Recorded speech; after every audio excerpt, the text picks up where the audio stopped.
Not off the top of my head. It's like, could I get contact information for Rick? Or is this something Jack would have pre-existing knowledge of? No, he'd probably have to ask. I do so. Bartender writes a number down on a card. You call here. Don't drop Rick's name, but tell him you're looking for some property. And if you don't do anything to spook them, they'll get you in contact with Rick.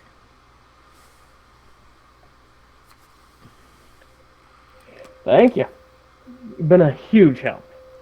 Yeah, And stick another $5 in the tip. Thank you. You have a good day.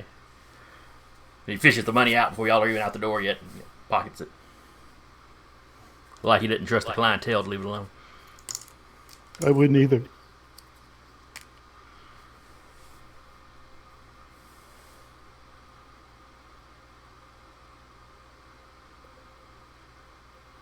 Alright, so y'all meet back at your truck? Yep. On the way out, I'll be like, I love undercover work. Oh my god, shut up! Before or after the door shuts? Do what? Before or after the door shuts?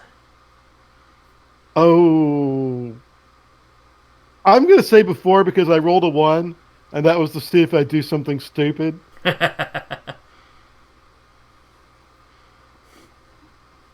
Do you actually have brain damage? Maybe? I was almost drowned in a tub as a child.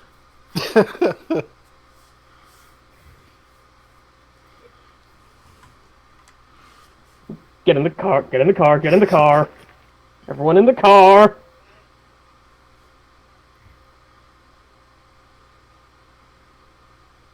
You notice that as you're pulling off, you notice quite a few people seem to be leaving the bar all at once.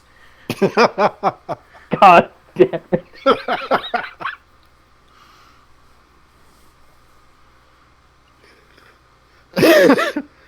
We're going to really wish Mike was here.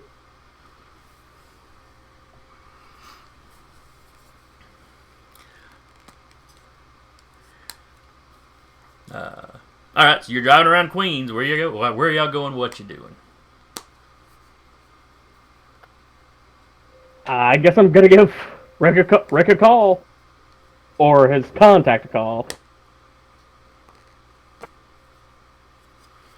Phone rings a couple times. Somebody picks up. It's a female voice. Hello, who is this? Hey, name's Philip Hoffman. I heard I could get in touch with a pretty good realtor through y'all. Oh, what sort of property are you looking for? Something with a good basement size. I got a lot of storage needs, and it's kind of a big concern. Maybe something a little out of the way. A nice private place. Yeah, there's a limit to how out of the way you can get in the city, but Yeah, I understand. unless you'd be interested in something upstate. There's less options in some ways for what you're looking for there, but it's definitely out of the way. Let's put a tab on that. Maybe after see what y'all have out here first. Okay. Well, let me look a few things up, and one of our representatives will get back in touch with you. Can I reach you at the number you called from? Yeah.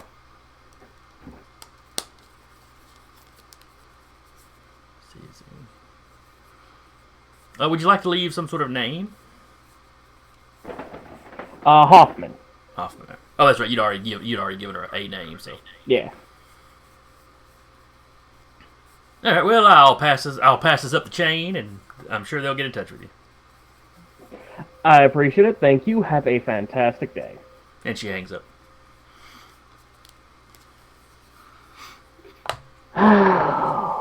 Now, are you going to wait for her to get a call back, or are you going to investigate some other are you gonna try some other line of investigation?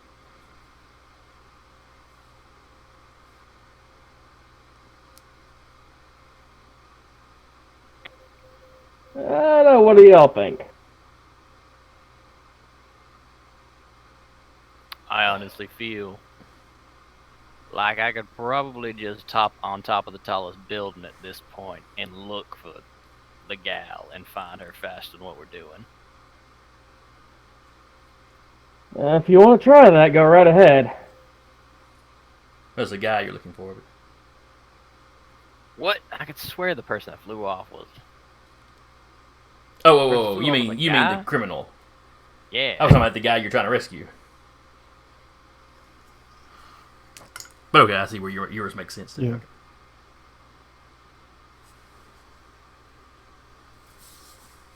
So, just here's the problem. Ever since last year, M.A.A.T's been running kind of scared, so they're not going to be easy to find. And I doubt they're going to have one of their contractors just buzzing around as she pleases. So, it's going to be like pulling teeth trying to find these bastards. And I Did they suppose I have will trust any the- old ahead. bases they used to use that maybe they've gone back to?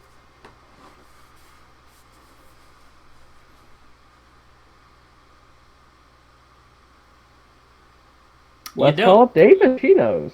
See if he knows. Okay, you managed to get Davis on the phone. He sounds frustrated, but usually he's very monotone. So the fact that he sounds slightly frustrated probably means the paperwork is getting to him. Hey, we were just wondering if M.A.A.T had any old bases or temples in the area, whatever they used to call them. They had a couple of safe houses in the city that we've been keeping an eye on. They had one of their temples in the upstate, kind of in the country. It wasn't one of their larger ones. Militias, their biggest ones were of course out west, where you have a lot of militias and a lot of open land for to build your compounds. He goes, we've got all their old known locations we've got under observation. So, Any suspicious activity? not so far. Most of the known bases were shut down, so we're not expecting them to show back up, but we've got people on them just in case. What about Condor? Anybody seen hide or hair of her? Concord. Concord, yes. They had some sightings right after her escape.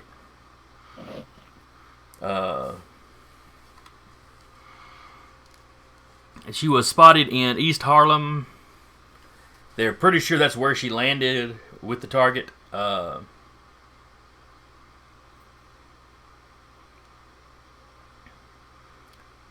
But nobody has seen them since. She landed behind, she landed amongst some more or less abandoned buildings. Our working theory at the moment is that she loaded them into a ground vehicle. What about Hologram? Has he come to yet? Yes, but he's not talking so far. Fun. Yeah, well, we're limited in how we can question him too. Not like the good old days.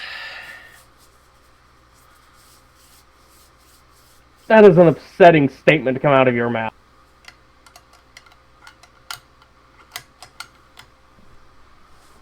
What? I'm just pining for the days when my job was easier, that's all.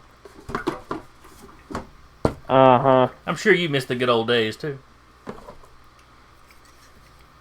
What the hell is that supposed to mean? It doesn't mean anything, I just, So I hang up on him. I'm Muckboot looks at Whirlwind Jack. So I ain't been around these parts in a while. Is there a word for racism but for supervillains? 'Cause that guy's Assholery. got it, if it is one. But he just don't like criminals and former criminals and potential criminals. That So he means you doesn't don't like like anyone.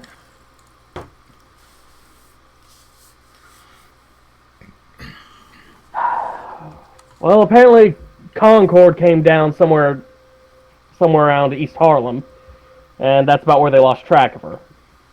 And that is, And they've got a and y'all drove through East Harlem, getting to the bridges that y'all used to get over here. So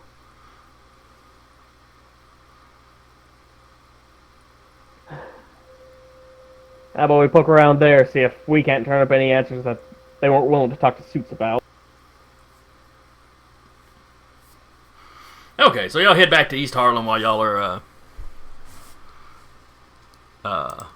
waiting for a return phone call.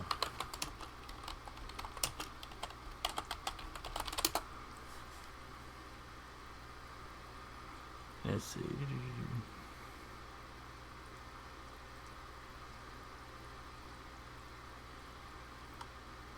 Sorry, I'm trying to look up a brief.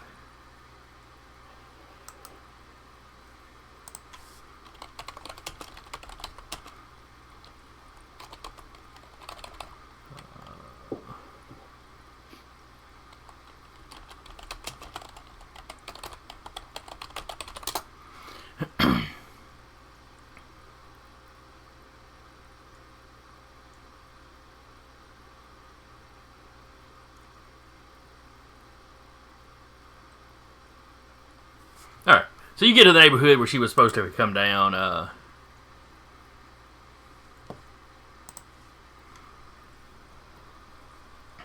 If you start canvassing the neighborhood, you run into some people that some people that know some people that saw it happen. Give me we'll do a little pyramid test right quick. As y'all are basically canvassing this neighborhood, each round describe to me kind of what you're doing, how you're doing it, and we'll figure out what you need to roll for that. Let's see what page the pyramid test stuff on.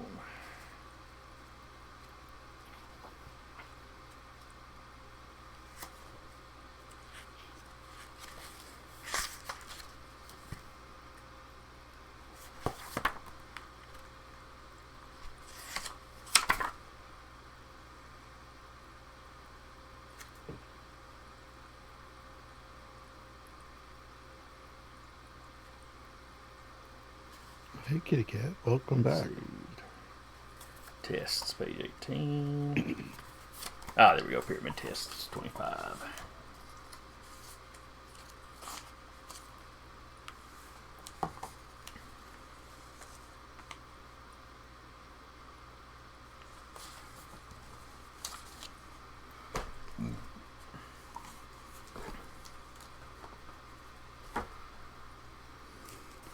All right, so as y'all start canvassing the neighborhood,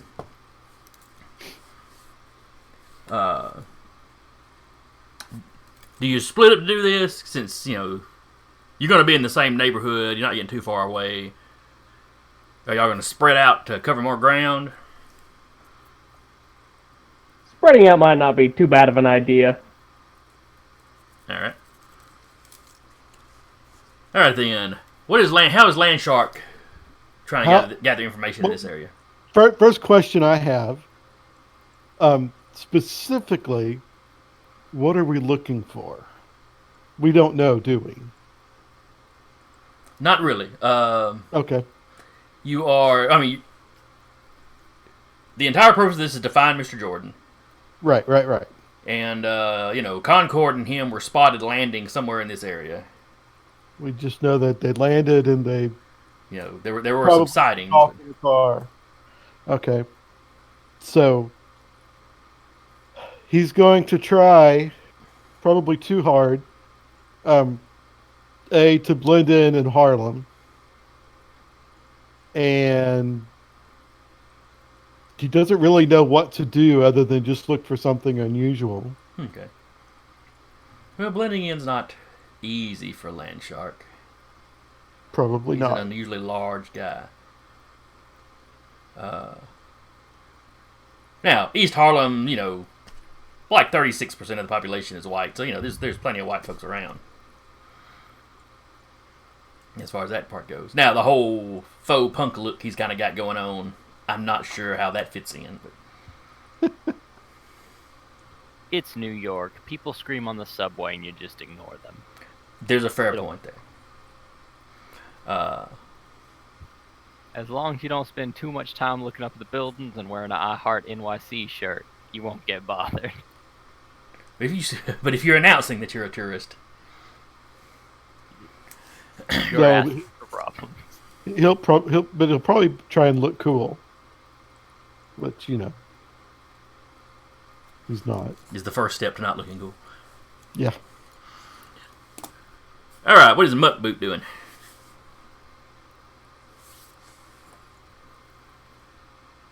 And does he still have the musket on his back when he's doing it? Y'all are real concerned about the musket. It fires one shot. We all know what a musket does.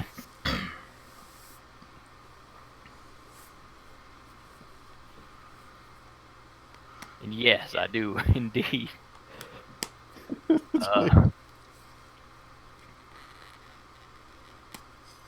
It's for a Civil War reenactment. The hell's a civil war? Anyway, War's the least civil thing you can do. What are you talking about? Yeah.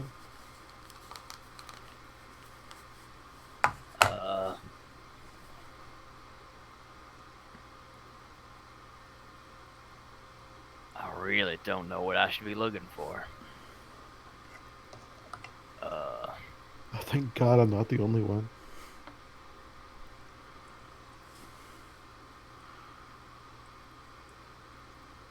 I guess I'll find a high point and literally look to see if there's a congregation of, warehouse-like building. See how many there are in the surrounding area of Harlem. Yeah, see that crazy man in the bell tower with the musket? That's my friend Muckboot. Don't worry, it's a musket. He can only shoot once every 1.5 minutes.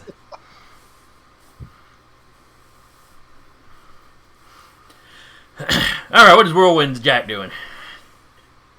He's going to be talking to people, trying to construct a profile of any weird happenings that's gone on in the last week and a half.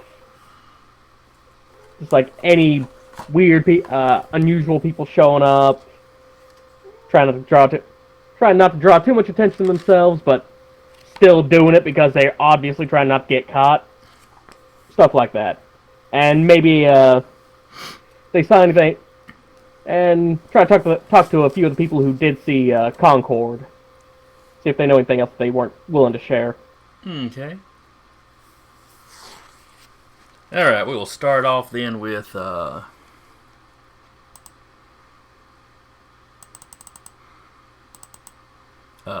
Landshark. So you're trying to look cool, but basically you're going around talking to people. Right, right. So give me a willpower roll. Ooh, you need to beat a 10 though. Good luck with that.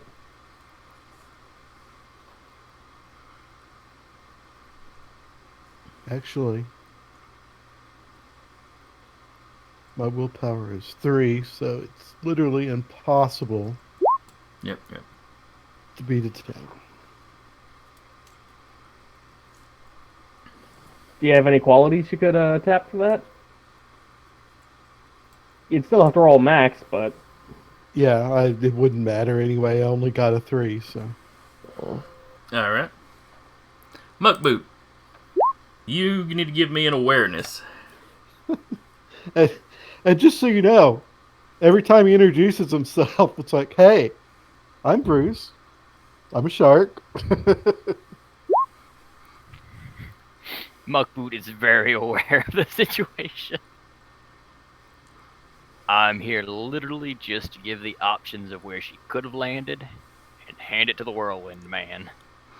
Let's see. So,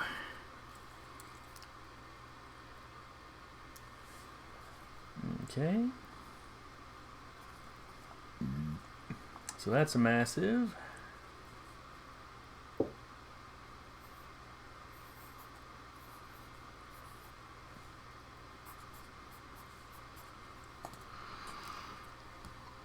And Whirlwind. Willpower? Yes. Would I be able to add my investigation to that? Yes. Awesome.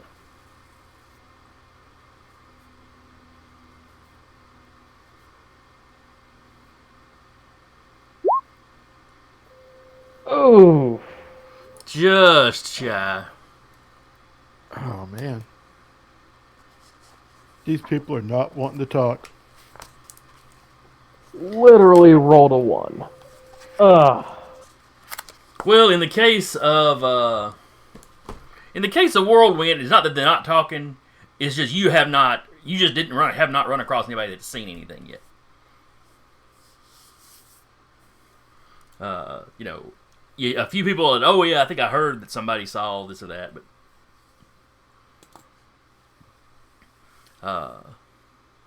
second round,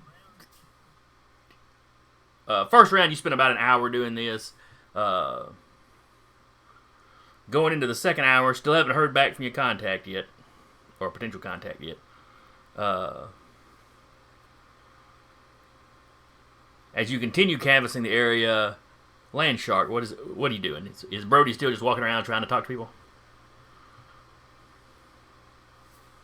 He is. Oh gosh, he's gonna get bored.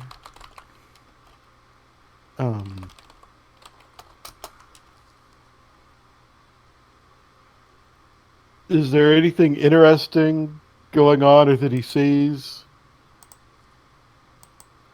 This time of day, you've got people getting home from work. It's literally just a neighborhood, right? It's. Mm-hmm.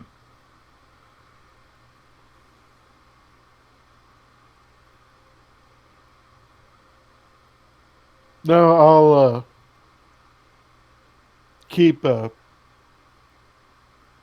trying to talk to people. Okay. He'll probably throw in some bogus shark James Bond crap if he gets really bored. All right, give me another willpower roll, dude.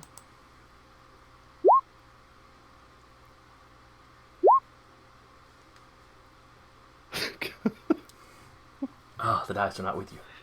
Well, I mean, we all knew he was bad at this anyway. Well, this is true. He'll have his chance to shine once you find him. All right, Muckboot. The first hour you climbed up high, you were looking around. Based on kind of the loose description the agent gave you, you think you may have actually spotted where the landing took place.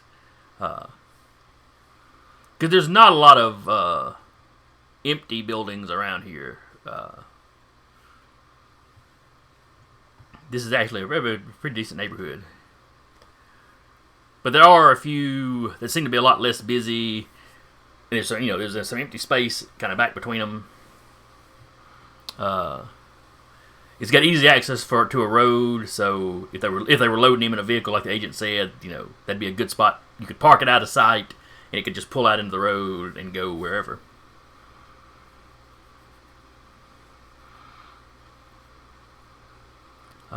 Going into a second hour, what is Muckboot going to do to investigate?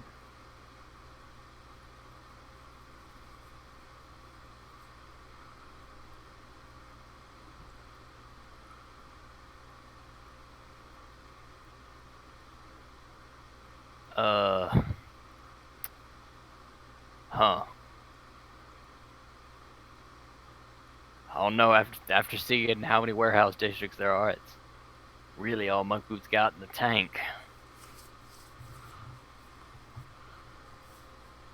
I ain't exactly good at hunting things in an urban environment. Exactly what I've grown up doing. Well, you know where the landing location probably was now. I guess I'll snoop around there, see if I can find any evidence of travel in a direction. Okay.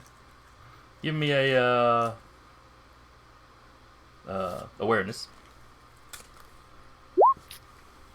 I'm slowing down. I'm getting worse.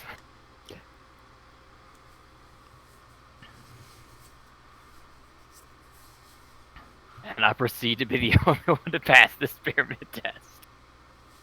Well, y'all got one massive, but y'all need 3 massive successes to pass this one. So what you got here is a let's see. All right, so you got a moderate success. So you start poking around the in the moderate, you can stack lesser successes together.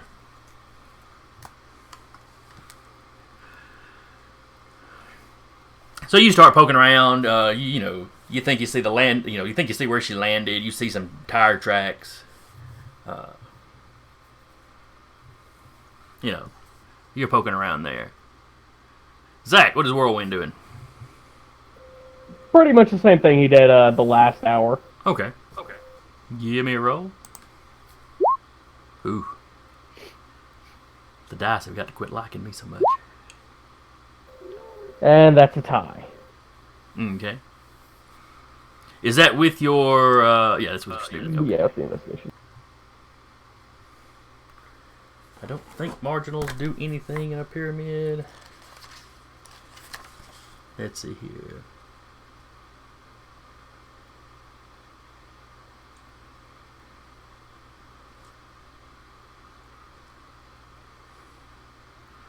Well, it actually just says they stack, so I'll mark you down for a marginal.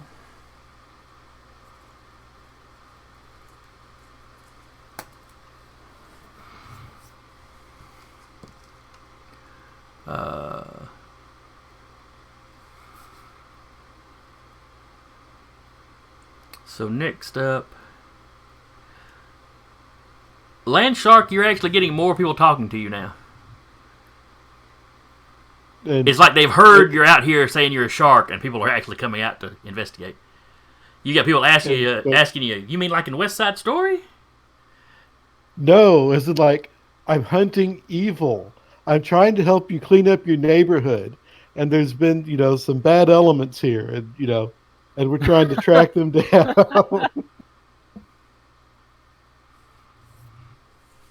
All right, give me a willpower. Best investigator ever. Oh, you got a shot this time. I rolled minimum. I am going to use the determination point because I am a shark.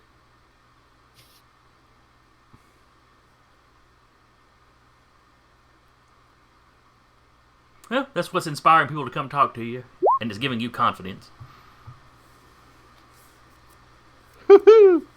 All right, that's the second massive y'all needed. That should not have worked. It should not have worked at all. And some people look very taken aback by the way you were saying that. But as they ask questions and you respond, they figure out, when you bring up the armor-powered chick, they're like, because, some of them in the crowd had actually seen had actually seen her in the area, and everybody has heard that went down, or a lot of folks have heard that went down. You walked into Harlem, went, I'm here to get rid of the bad element. Everyone looked at you and went, you mean the racists? I mean the racists. Okay. Well, that's true. If he goes into M.A.A.T or something. It's like, and yes, I have seen West Side Story, and I'm an excellent snap fighter. I hit a button on my mouse and it rolled for some reason. I don't know how that worked. But anyway, I guess that'll be the difficulty Whirlwind's got to roll. Or did Whirlwind already? I have not gone for this section. Alright, give me a roll then. Let me I'm know if you're doing also anything going to different. be. I'm also going to be paying special attention. Okay, let me rephrase that. I'm going to be talking to more teenagers and kids time because I am mapping my quality good with kids. Okay.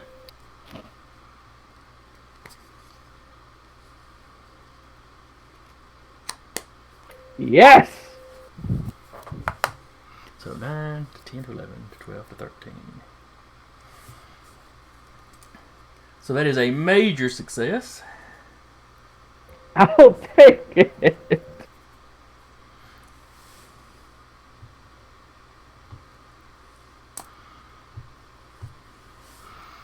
All right, you start talking to kids. Oh yes,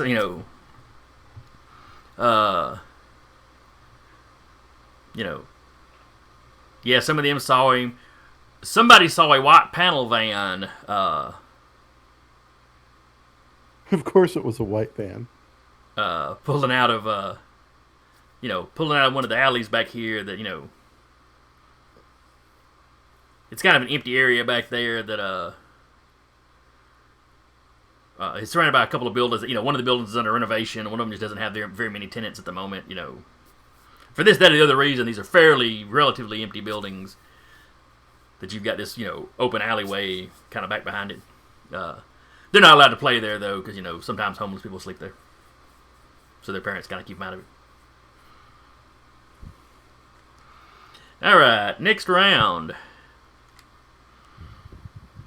All right, so Landshark, you've got a crowd.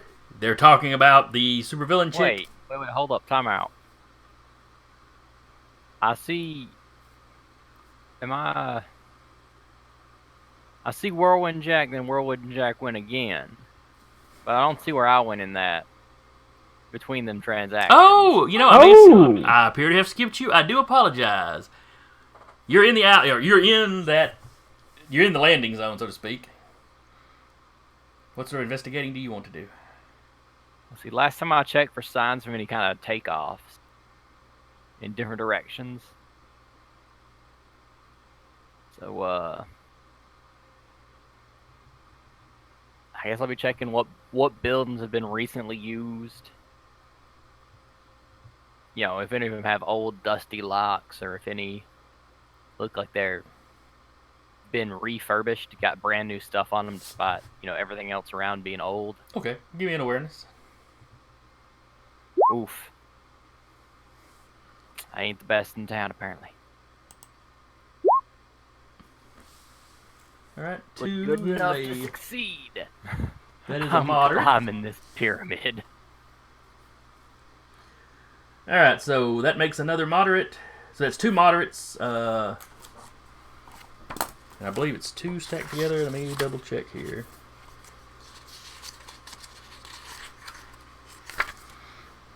All right.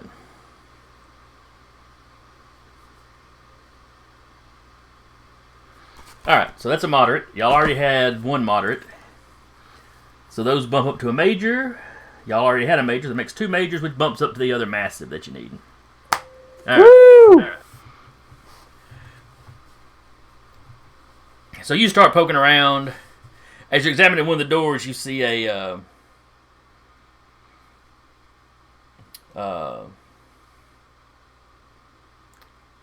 there is an overhang from one of the windows, and kind of a low spot, kind of like where the room had a window, but some of it's below ground level. But there's like an open area.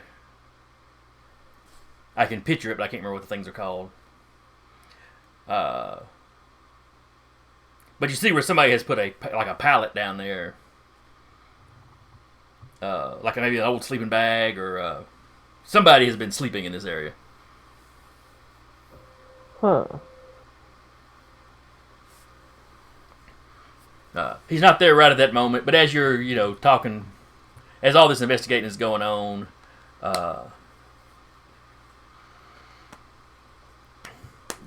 both Whirlwind Jack and Landshark make their way over to this alley, as both of them had people telling them about it.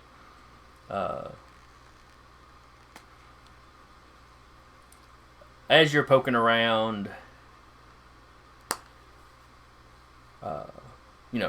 you ask some folks about, who's been sleeping in this alley.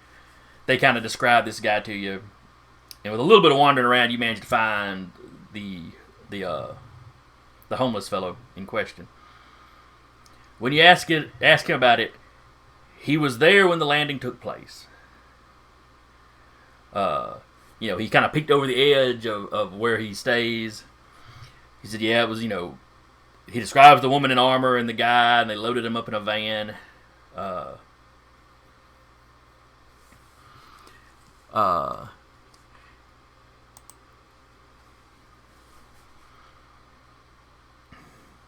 He jotted down the license plate number. He thought there might be a reward being offered, but he hadn't heard nothing about a reward yet. At which point he just kind of looks at Jack. Yeah, Jack pulls out like a $20, hands it to him. Listen, I ain't exactly rolling in cash here, but you're doing a lot of good work, and we owe you.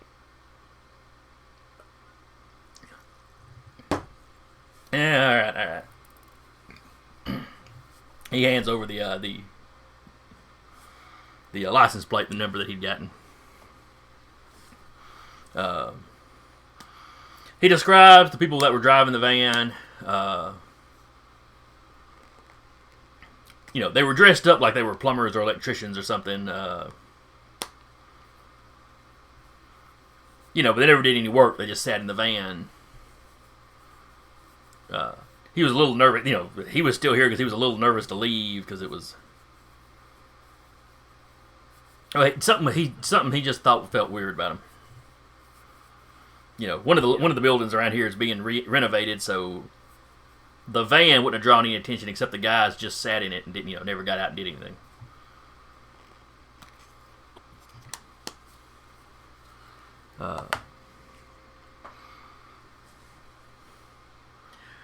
Y'all quickly run the plates, via Agent Davis, and you get an address in Queens. Wow, I expected it to be like a rent-a-van or something. Cool. I mean, nobody ever accused proto-fascists of actually being smart, so...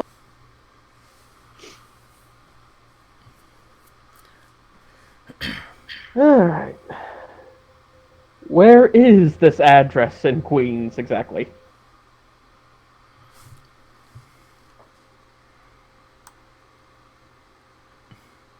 I don't know enough about Queens to even give you a good, I'll be right back, guys. Alright. I mean, like a distance from us. How far away? I'm going to say around here. So, a decent little drive, but not freakish.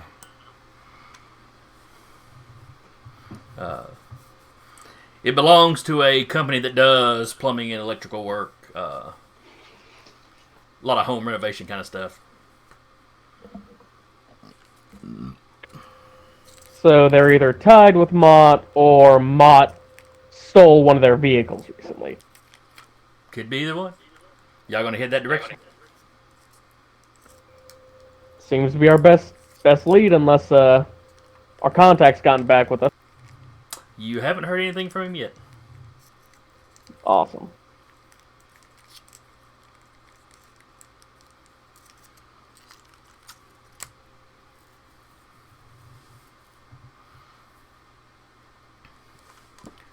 Alright, so y'all drive over to Queens. Another tense moment going over the bridge with Landshark. Just think of the Sahara, buddy. Huge, rolling, dry dune. Only land as far as the eye can see. I really ain't understanding this shark boy's fear. Worst thing he can do to you is kill you, just like everything else. Fear is never logical. It's primal, wild. I've Makes spent you a do stupid stuff. long time hunting down the primal. Now, you don't look that much older than me. What's going on with you, man?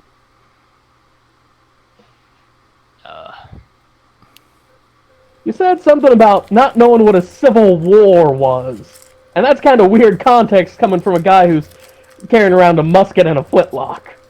I ain't gonna pry if you don't want to share, but... Well, really, this thing just looks like a flintlock, because, that's what I'm legally allowed to carry. Yeah, because it was firing some kind of weird energy stuff at the park, wasn't it? Yep. It fired a bullet once, and I realized I was killing people, and went, hey, let's go with the less aggressive option. Switch it over to generic comic book energy. Here we go. Yep.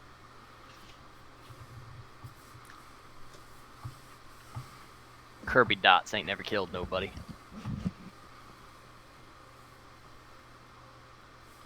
Sorry about that. Ah, no problem. Oh, you're fine. Oh, no problem.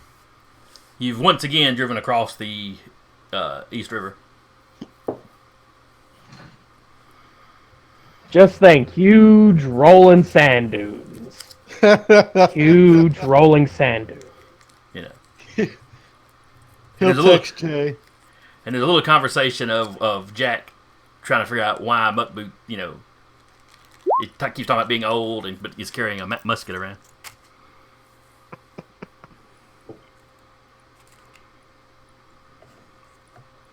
But a little bit later, you arrive at this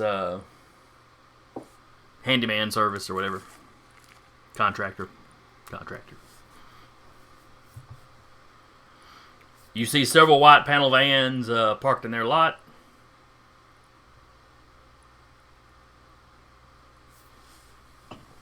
What kind of contractor? Yeah, contractor. They do plumbing and electrical work. They do a lot of kind of home renovation stuff. It's mostly kind of small scale stuff, you know, house size. They don't necessarily do like apartment buildings. They do apparently, judging from their webpage, they do a lot of work with like house flippers. So they weren't just. So the van they were in was legitimately a contract van. It appears to be. They just weren't working.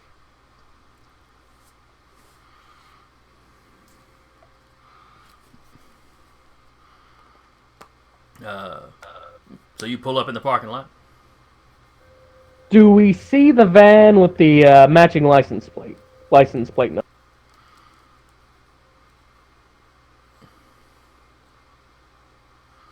Let's see. No. You do see where there's a couple of empty spots where it might have a couple of more. There's 3 vans parked here. You see spots. It looks like there's probably, you know, they probably have a fleet of 5 of these, and 2 of them are out.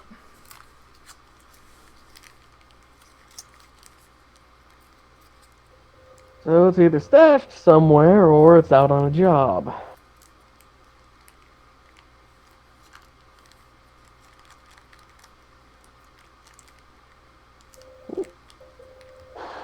Alright, so what do we ask these guys? I'm ballparking ideas whenever we go inside.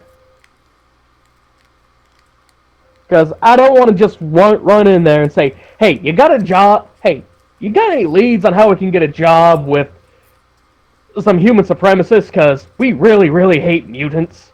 That's probably not going to fly as it did in the bar.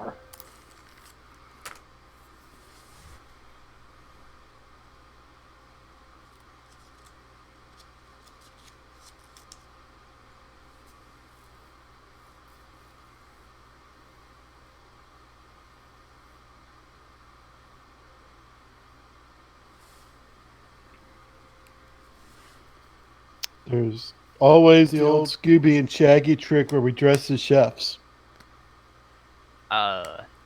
Hate to inform you, but you said this was like pulling teeth. You're the dentist here.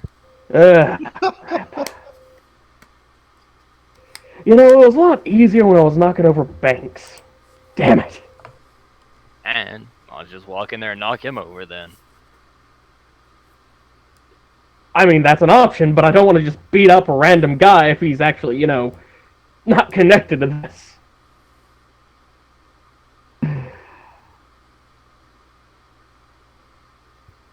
Alright, well, Ooh, wish I could knock over banks again. Oh, hurt somebody? I can't do that.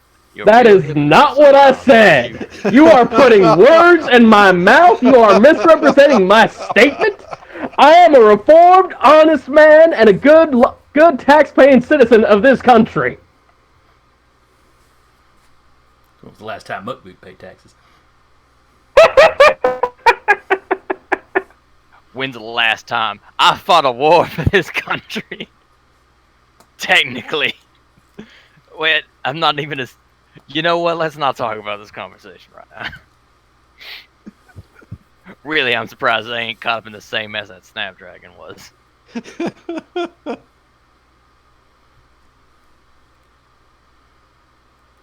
Well, you know, you sounded local and looked local, so you know. How big is this building? The building is maybe 1,500 square feet. It is the size of a small house. Now they have some storage buildings, a little warehouse area out back of it that's a little bit bigger.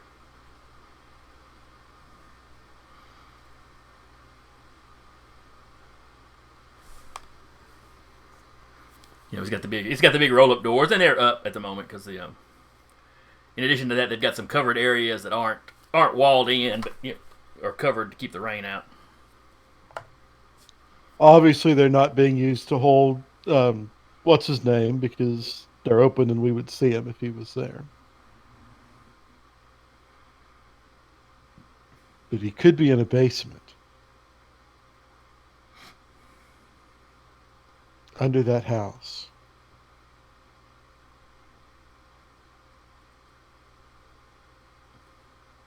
Well,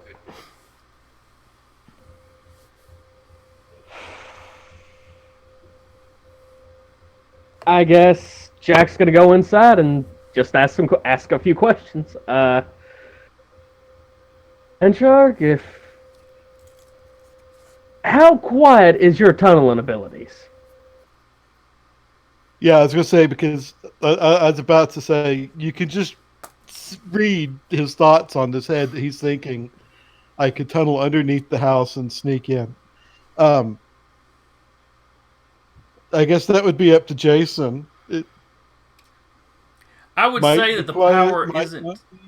super loud. Like, if you tunnel down, somebody sitting around you's going to hear something. But once you're underground, they're not really going to hear much of anything. Unless they've got, seismic meters going or listening at a basement wall as you're approaching. Now, there's going to make some noise if you go through a basement wall. That's going to make some noise. You're going to have bits falling on the floor and stuff. So it's not silent, but it's not, super loud. I was looking at Jack. I don't really do anything quiet.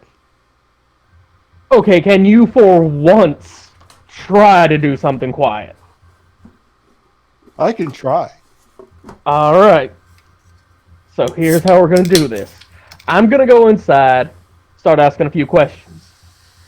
You burrow into see if they got a basement. Burrow underground, see if they got a basement, and then text me at this number, and if I give you my cell phone's number, text me at this number, and let me know if you find anything that I need to come out there and start cracking heads. Me and Muckboot need to come out and start cracking heads for.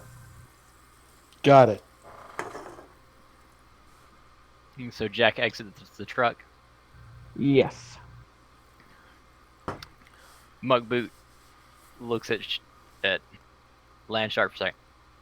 I will hand you $5 if you call him Daddy when you text him.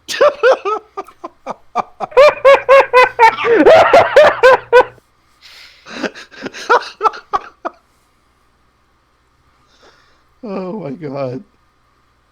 Bothering this poor man is now my hobby.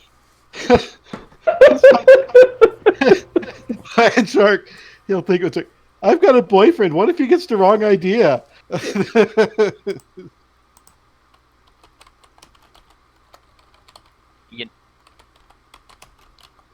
You can substitute it for Grandpappy. He said he's as old as me. He's old enough to be called Grandpa.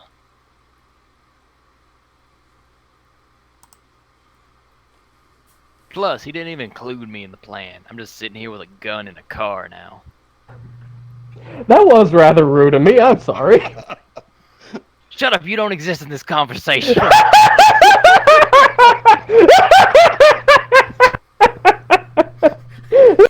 I just picture Muckboot looking up in the air and saying that. Like a character talking to the narrator or something. Okay, so before I tunnel into the ground, he's going to be smart enough not just to jump out of the van and start a tunnel right in the middle of in the open where everyone can see. Need to find some place to hide behind to start tunneling. Okay.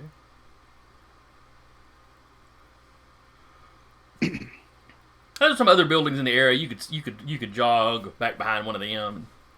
Okay, Find yeah, you he'll kind of do a that. grassy spot where you're not tearing up asphalt or something. We'll give him at least a modicum of subtlety. Okay.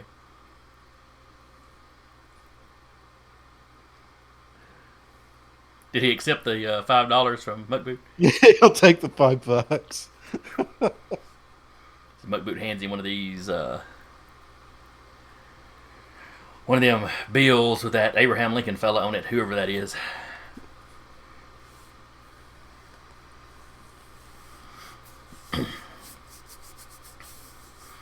All right. President. Jack walks in. You walk in. There's a receptionist or secretary probably behind the desk. She looks up as you walk in. Oh, hello there, sir. How may I help you? Hey, I had an issue with a couple of your guys a little while back. Oh, what kind of issue? Well, they did some contracting work. They were putting in a new toilet. They didn't bolt it down properly, so whenever my wife went to sit on it, it fell over and she cracked her hip, and our bathroom's flooded. Now, the names were like Mark or Roy, or Mark and Roy, or Marcus and Jax. I don't freaking remember. I got the license plate number from their van before they pulled off, just so I could get in touch if I needed to, or just so I could identify those two fine gentlemen. I'm sorry, I'm terrible with names. It's had a bit of a head injury during the war, is all. Hang on just a second. I don't know if I recognize any of those names. She hits on our computer. You said you had the license plate number? Yeah, with the van they were driving that day. I'm better with numbers than I am names. She types on the computer. Oh, yeah, that's one of ours. Just a second. Let me check with Mr. Henshaw and see if he can see you. He's the owner, so he's in today, so... He's definitely who you need to talk to about this.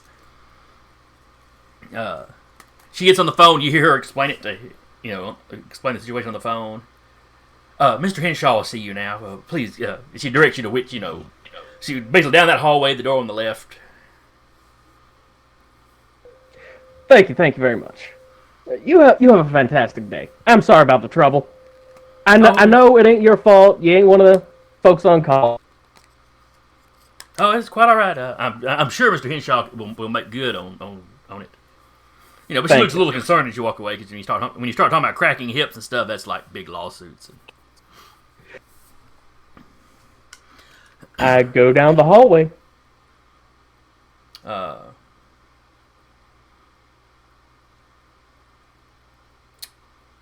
Do you walk on in? You walk on into the office when you get Yeah. there? Okay. As soon as you open the door, the fella gets up from behind the desk. You assume Henshaw. Oh, please come in, sir. What was your name? Hoffman. Philip Hoffman. And you're Henshaft? Henshaw. Right. Sorry about that. He walks over to the desk, starts typing, Hoffman.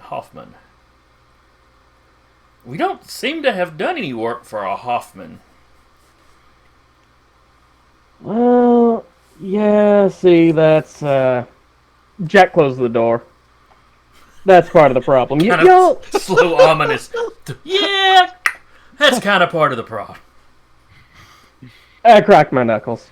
This man really wants a toilet installed. Henshaw's kind of pulling back from the computer. What's going on here? So, I'm doing a little bit of unlicensed investigation to a certain civil rights matter. What's Could be life and death. You threatening me? I'm not threatening you, sir. I'm saying that someone is in that a good man is in serious jeopardy. And, well, we've been poking at a few leads, and it came right back to your company. And I'm not accusing you of having any sort of connections to some sort of nefarious organization, but one of your vans was used in a kidnapping recently. Give me an awareness roll right quick. And I'm going to burn another determination point to tap how a bad guy thinks to try and give myself a little bit of a leg up here.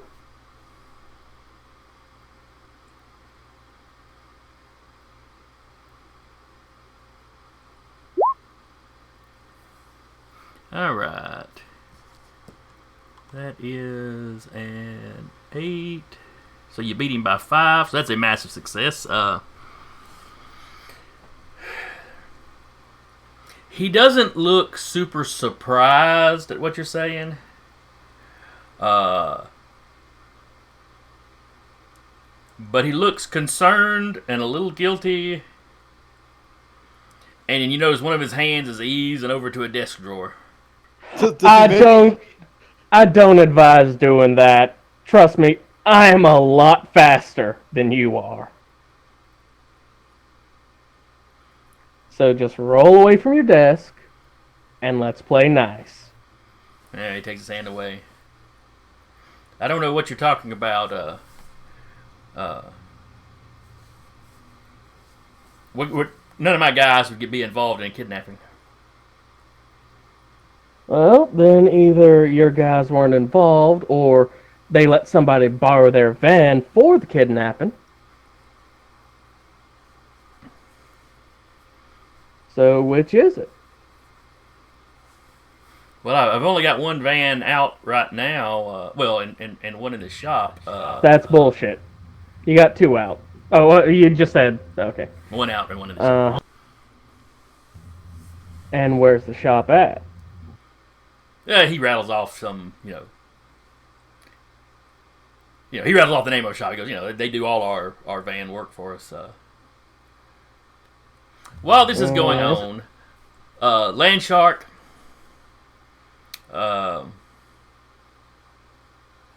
give me an awareness to see if you can find your way, tunneling underground to wind up under the. I've only got a 5. But... oh God. Okay. Muckboot. You're sitting in the car with your rifle and you're kind of looking. You wait for you see Landshark run back behind the building. You wait for a little while. You're looking over at the office, the contractor's office, and then you see Landshark's head kind of dip above the surface, dip back down. A little bit later, he's closer to the building, but still a little bit off. It's like a gopher. And it leaves these little tore up spots in the asphalt. Why in the world? Well, he's being subtle. He didn't come busting out like the Kool-Aid man. He just kind of pokes his head up. This boy needs some form of education that I am going to be incapable of giving. But eventually, make it up under that house.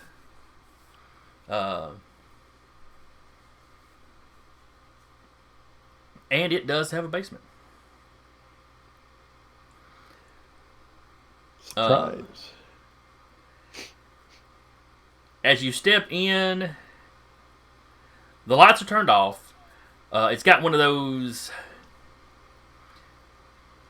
those little like motion sensor or light sensing, almost like night lights that you can leave.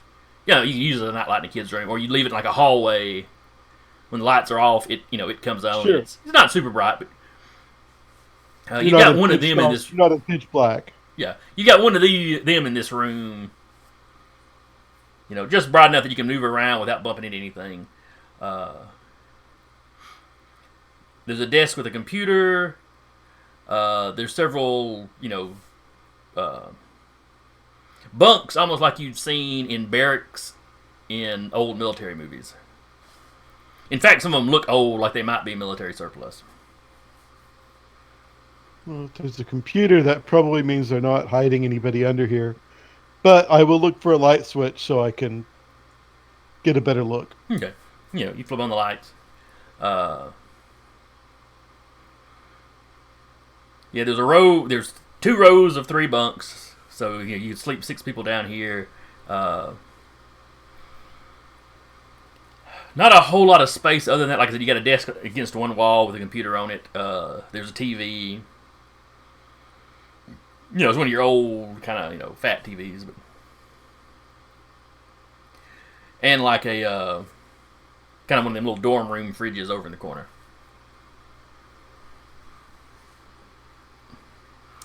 Okay. I will text Jack. Daddy found the basement. The shark is in the house. No package.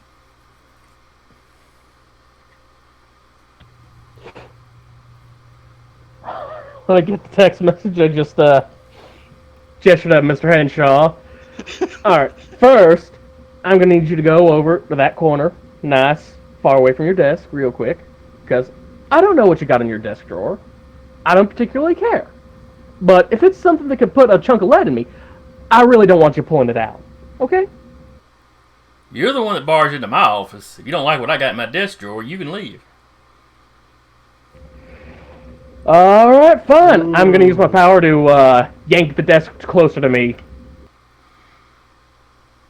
Oh, he lets fly with his favorite, with whatever his favorite expletive is. He jumps back. You're one of them freaks.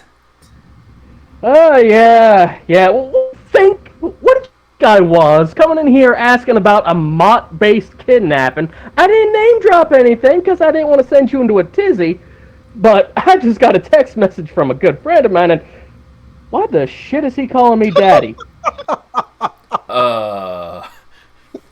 Henshaw looks at you like after that last bit like, I don't know what kind of stuff you guys get into. Yeah, alright. I close out of the text message, and I start going through the guy's desk. So, There is a how'd you get involved handgun. with me? There's a handgun in that drawer he was going for. Mm-hmm, nothing high tech, just It shoots metal at fast speeds. Yep. Primitive but effective, Other than that, typical office stuff. He's got a computer, though the monitor fell over. As you yank the desk and probably unplugged it. Well, I don't know, the cords could be. Yeah, we'll say it's still plugged in. And he was already working on it, so it's logged in. Well, I'm gonna have to ask you a few questions. Where's Mr. Jordan? I don't even know who that is. Well, how about this? Where are your buddies at? What do you mean, my buddies? You know what I mean. I don't know. Where's your little hate group? I haven't seen him in days. Uh-huh. Can I tell if he's lying or not? Give me a willpower roll.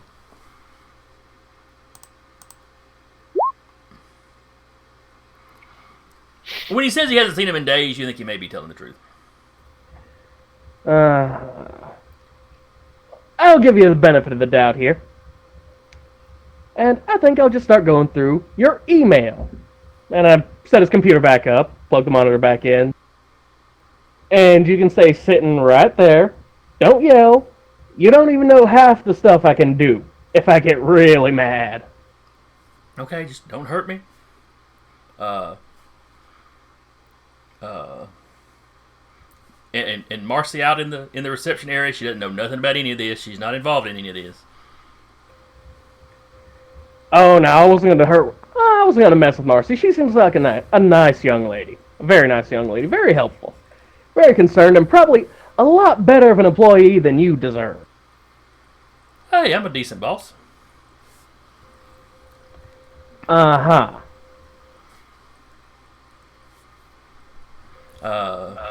Let's see. Give me a computer use roll to see what you can find on this computer. Oh, no. Intelligence. Yes! I'll take it. You don't find anything super incriminating. You do find an email where some friend of his from out of state apparently was asking if he still had those extra beds available. Some buddies from his hunting club just needed a spot to stay for a day or two until they got their own rooms. And it's an exchange of emails. He's like, oh yeah, I'll make the bed, send them on by. No big deal. And it's dated about a week ago. The date for them arriving would have been 3 or 4 days ago, though. And where's the address that the sent the beds to? Or does it not say? Well, the guy was just asking if he still had those beds, and he was like, "Yeah, I'll make them up for you." So, hey, you get the address, the email address, the message is coming from, but It's been around in his share. I bet they were asking if they could crash downstairs.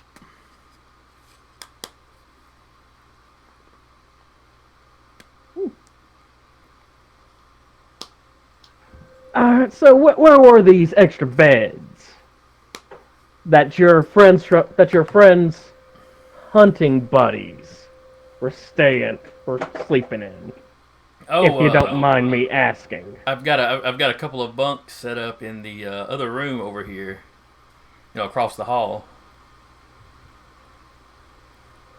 That ain't suspicious. That seems totally on the level and totally trustworthy.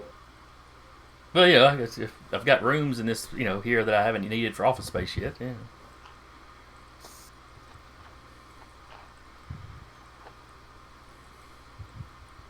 Look, you can go check if you want. How about we both go check? If you want, that's fine. You lead. I'll follow.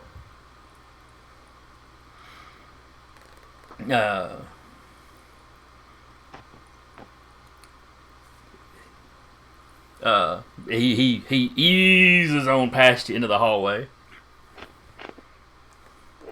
As he steps out in the hallway, as the two of you step out in the hallway, you see Marcy kind of peek her head down at you. Oh, don't worry, Marcy. I'm a bit of a clumsy guy. I tripped over his power cord. Oh, okay. And Henshaw's like, oh yeah, everything's fine. Just come with me this way, Mr. Hoffman. Hoffman was the name you used, right? Yeah. Okay, yeah, he goes, Mr. Hoffman. As he opens the door to step into this other room, He kind of jumps through and tries to slam the door behind him. I'll Give me throw a- my weight against it. Give me a coordination roll.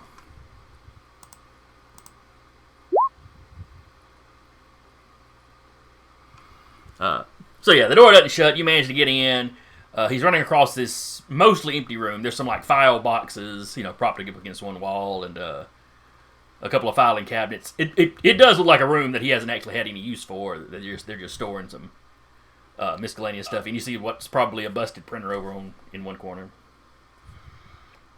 And for I whatever try to reason, lift him up with a burst of air. okay. Or go ahead. Give me a coordination roll to see if you can do that before he gets to the closet door that he seems to be running towards. Oh yeah, you lift him up in the air, pop him against the ceiling, let him drop. Or are you just holding him in the air? What do you want to do? Let him drop. He lands, it kind of knocks the breath out of him. He rolls over and kind of holds his hands up. I push him back down with one foot. Okay, don't do that again. So what's behind that closet door? Nothing. Why were you going for it, man? You are bad at lying. As you look around this room, you realize there seems to be 2 closets in this room.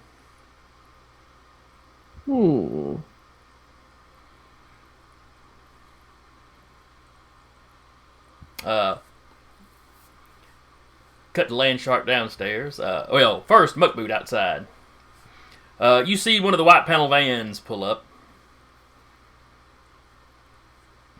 As it drives past, it's driving to the open warehouse areas in the back. A quick glance at the license plate shows that it is not the license plate that you're looking for.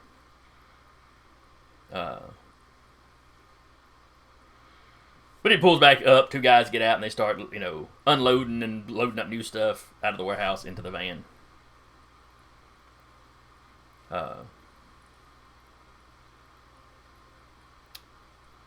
Though they do stop, and one of the guys kind of leans out of his door and looks at the 2 little potholes that Landshark has made.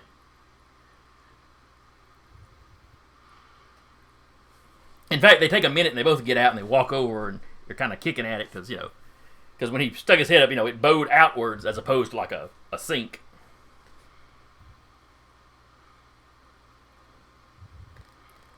You see him talk about, one of them takes his cell phone out and snaps a couple pictures of it. And eventually they shrug their shoulders to get back in the van and go back and, to start unloading their van in the warehouse. Downstairs, I described the furnishing. There's also stairs leading up, think typical basement stairs. They're against one wall, they go up to a door. Right. I guess if I don't see anything interesting down here, I'm not going to play Minecraft on the computer. I'll wander upstairs. Okay. Quiet. When you get to the top, the door it doesn't have like a doorknob. It's got like a little kind of latch thing that, kind of an arm. You move that to the side and there's like a string that goes up, that goes through the door to the other side. And you open it up and it's like you step into this like the landing is a little closet and it's like just right over here is another door. Huh. Okay, I'll keep on and go to the next door. All right. As you start to open that door, you hear a voice on the other side. All right, now don't try that again.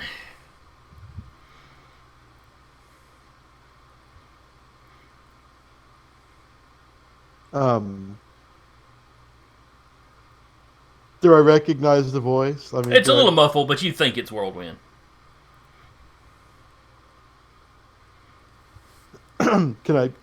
Is the door locked, or do I have to knock it down? No, it's like a typical interior doorknob. It looks like it'll. Okay, I'll try and open it. Okay. Jack, as you're telling him to stay down, basically, that door he was going for starts to open. I ready a blast of air to clobber whoever steps through.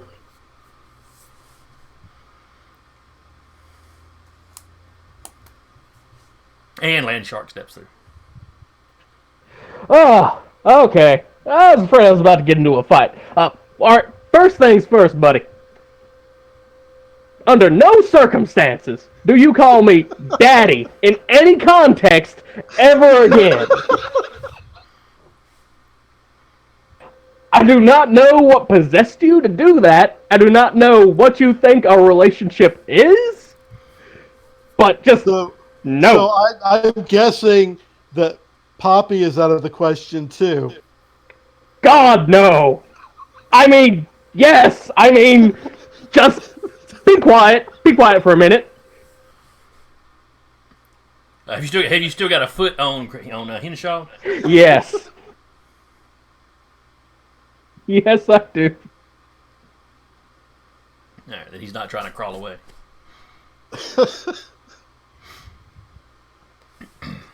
No, you got a secret closet door that leads down into a secret basement. It's like, what the hell is going on with these guys? They've got some kind of a bunker downstairs. From outside the room, you know, because the room's door's open, you hear Marcy. Mr. Henshaw, is everything all right? Everything's fine, Marcy. Your boss is just connected to a violent hate group that recently committed a pretty serious crime. We're trying to fix things up. You might want to find new employment real soon. I know the job market's kind of crappy, but you're a bright girl. You're really friendly. I'm sure you'll be able to find something lickety-split. By the time you go and find girl, you think you hear the front door slam shut. Yeah, she's doing fine. She's smart. So Muckboot, you Muckboot see this little young blonde woman come running out of the office. She's kind of running and she's digging through her purse. Comes out with her cell phone.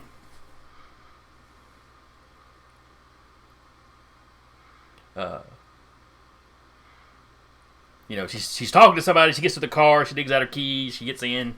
She drives off, still on the phone.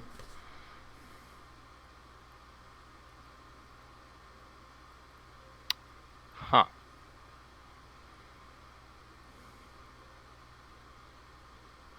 Well, Muckboot will get out of the car and wait. Because I don't have anybody's cell phone number. I just saw somebody run out of there. Once again, Muckboot has been left out of the conversation. Muckboot feels insulted. Muckboot will let these two mooks get arrested. I can ask you.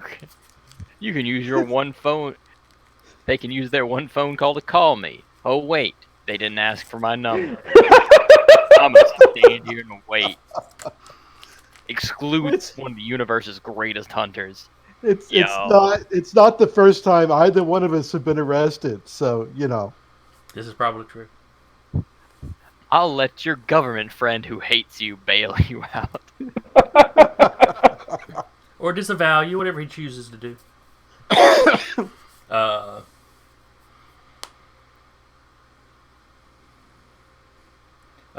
Henshaw seems a little relieved when he hears the door shut. Oh, she's probably calling the police. I don't think she's as innocent as she seems. Yeah, probably not. Henshaw's But like, no, honestly, she's not involved. I just hired her. She's a good, normal person. truth be told, I didn't really want to get involved with her because I didn't want to have to punch a woman. I know it's kind of old-fashioned, but I don't think an old man should punch a woman in the face with air power. No, I don't like punching women either. Alright, Landshark, if you'll do me the favor of going to get Muckboot, bring him on in here. I feel like he's been left out of the loop, and I don't want to hurt his feelings. And me and my friend here are going to go down into the dark, spooky basement you found and see what's going on in there. Is that alright with you, Mr. Hingejaw? Do I have a choice at this point? He's finally catching his breath again. Ah! He's catching on. He's good. He's a good man. He's a good man. All right, so you haul him downstairs. Yep. I just like I described before. You got 6 bunks, a computer, a TV, a little mini fridge. Is the computer on? Not at the moment, no. Boot it up. Okay. It starts up. It comes up to Windows. You see that it's connected to the business's Wi-Fi.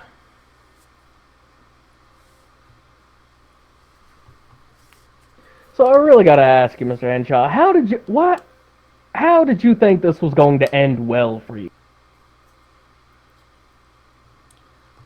Give me a willpower roll. See what you can get out of him.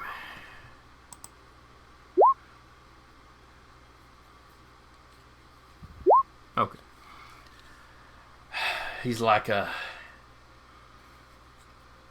look, I inherited this business from my dad. He made all this. He was tied up with the M.A.A.T guys. Like full-fledged member. I never got into it that much. I mean, I don't completely disagree with him. He's obviously choosing his words carefully because he realizes you're a mutant or something. But I do think us normal folks need a way, we need somebody out there protecting us from the likes of, you.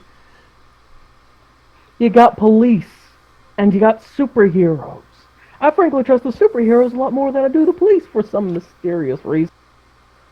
And a lot of those heroes are guys like you. Well, not you. They actually have functional souls. Good lord. And a lot of them run out and just do what they please with no regard for the law. I mean, I feel attacked. Wait, at least the government is starting to make some of them register and stuff. So maybe there's a little oversight there. But what was that, Taylor?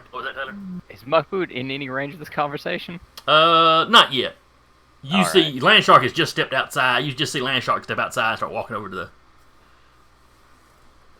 little van or whatever y'all had, or SUV or car or whatever y'all had. All right. I'm gonna start poking around on the computer, see what I can't find, or can. You find an exchange of emails.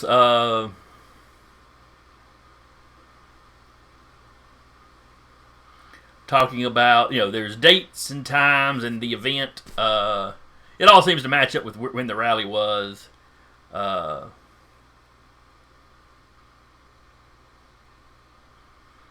Whoever used this computer last apparently saved the had the computer remember the password. So as soon as you load up the Gmail or whatever, it just comes up. Henshaw seems to hang his head when he sees that happen. Man, your buddies are smart. With an H. Look, I didn't really know them. I just let them crash here for a day. I didn't know what was up. I didn't know what they were planning. With everything that went down the last couple of years, I figured they were just, laying low.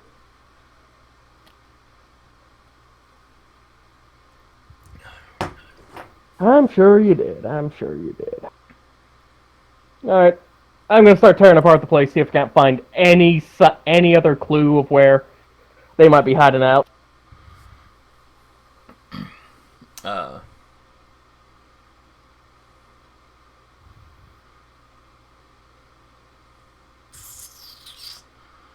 You start tearing this place apart.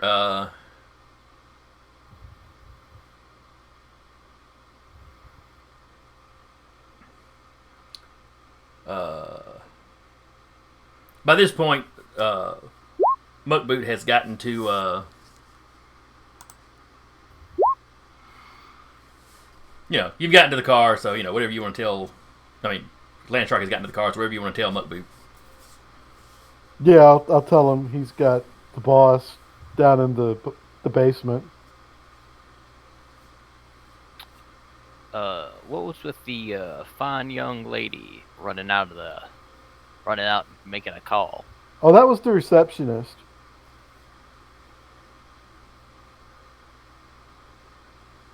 Uh, Son, I'm sorry, but typically when you break into a building, you don't want people to escape. Jack told her to go look for another job. That's probably what she was doing.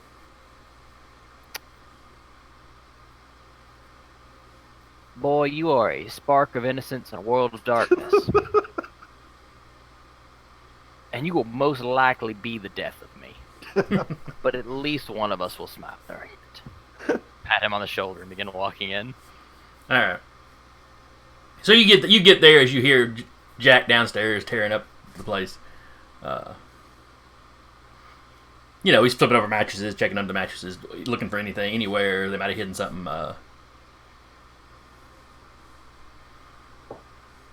There's still some beer in the mini fridge, like 3 cans from a 6-pack of Milwaukee's Best.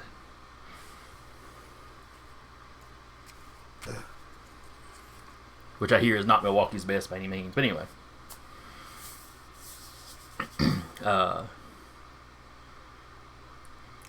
When Landshark comes back, Henshaw's over in one corner. He kind of looks up. Oh, there's another one.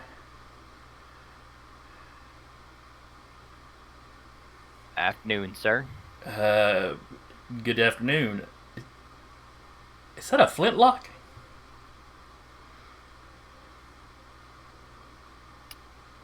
Are you one of those hero types that use old-fashioned weapons for some reason? Like all the archer guys? I have seen on the news a strange number of guys with bows. Thought that was just kind of a fad thing.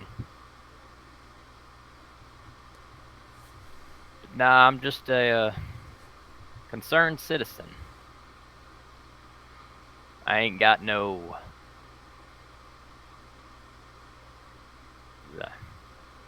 I'm assuming y'all have already used powers around this lad.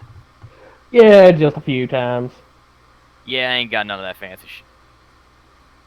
I just don't like it when people with guns run wild. Look, I just gave them a place to crash for a night. I didn't know what they were planning. I didn't know they were even staying in the state once they left here. I'm not really involved in this. You're absolutely involved. You are, at minimum, an accessory to the crime. Look, I think accessory is probably too strong a word. Well, here's a problem, my friend. See, we know you helped these guys out. So, whenever this finally wraps up, Pretty sure this whenever is an we illegal have, search, but most searches are. Listen, as soon as this wraps Cody's up, committed illegal murders. What's the real difference here at this point? once this wraps up and we got your buddies all in handcuffs and they're being dragged to jail, and hopefully Mr. Jordan is in a fine, healthy condition. Depending on how this wraps up, you're either going to be joining them for just as long of a sentence, or you're going to get off kind of easy because you cooperated with an investigation. you guys don't seem all that official to me. It's just Yeah.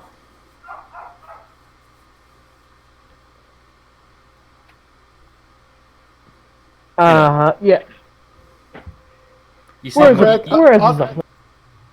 I'll crack my knuckles. And it's like, you don't want us to play Bad Shark and Badder Shark. Give me a willpower roll as you're trying to intimidate this guy.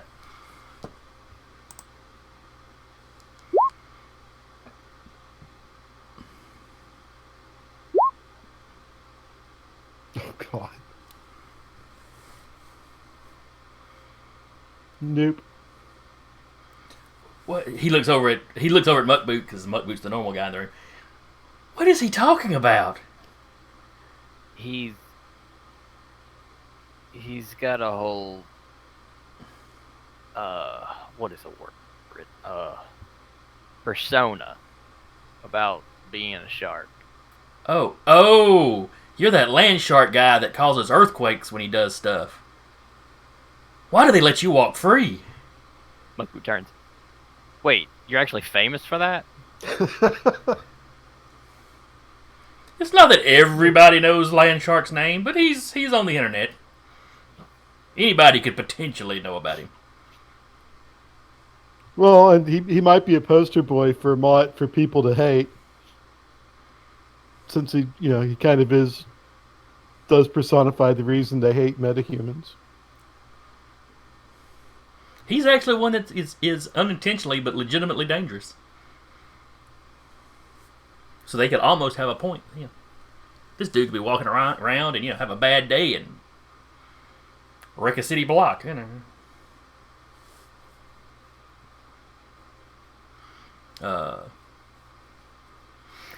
You start to hear police sirens at the distance at this point. Alright. Jack, think you may not have gone looking for a job.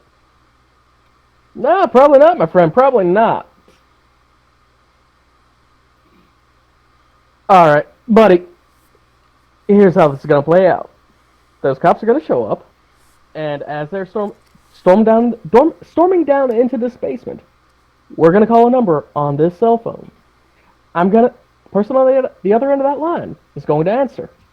They're going to say some very angry things, and then I'll hand the phone over to the police, and then they'll leave us alone. So, how do you want to spend the next 15 to 20 years of your life? Is what I'm asking you. What do I... Give me a willpower roll, see how convincing you are, or intimidating you are, or however it is you're trying to do this. Ooh. Okay, I am tapping knows how a bad guy thinks to try and smooth things over. Okay.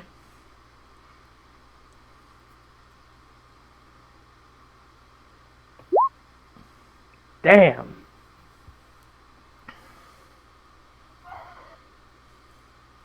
He's like, I don't know, I could, I might take my chances with the cops. After all, nothing you run across down here would be admissible in any kind of court, so I might be alright. You might be alright. Yeah, I mean, he doesn't sound confident. He's nervous, but he sounds like,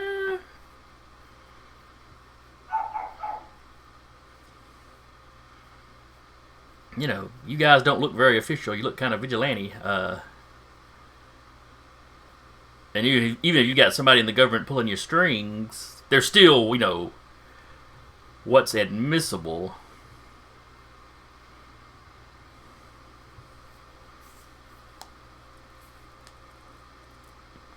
He goes, I think I'm just going to clam up till I have a lawyer. I think there's a bunk for you in Guantanamo, and the government may not let you have a lawyer.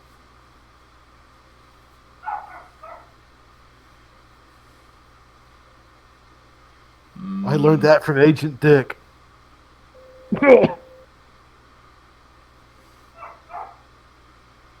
Who is Agent... never mind.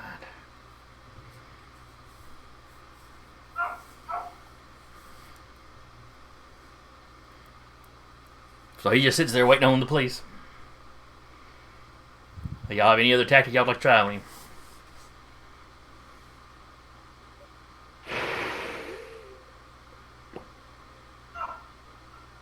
I think leaving might be our best solution here at this point. I'm kind of thinking so too. So, y'all drugged me into this room so that I could just get arrested with y'all. I mean, we're all friends here, right? I feel no guilt at asking the other boy to call you daddy. You son of a bitch! I ain't been to jail in a long time. And the first thing I do with you is you try to get my old raggedy tail slapped into jail. I didn't mean to rhyme there, sir, but it was pretty cool, right? Yeah, it was pretty good. Yeah, sure.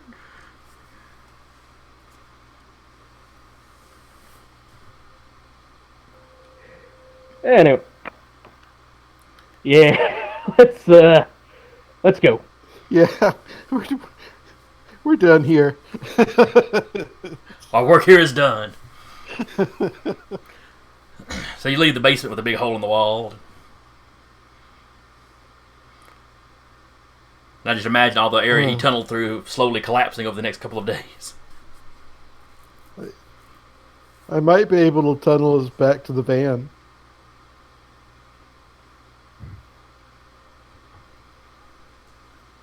Yeah, I think I'll take my chances on foot. He's running from the cops before. All right, so are y'all heading back upstairs, or how y'all doing this?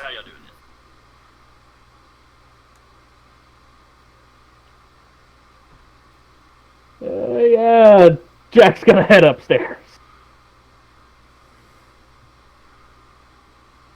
Muckboot? I feel like it'd be a little too stressful for you to carry an extra man with you, Mr. Shark. I'll head on and pretend the supervillain forced me into this.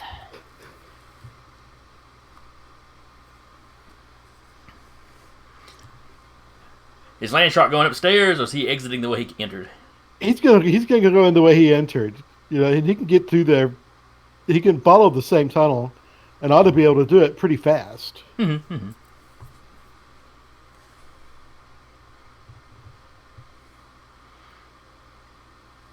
He wouldn't end up exactly where he started. It would be the last hole from when he was gophering to So the you basement. basically zip back to your original dig site back behind one of the neighboring buildings.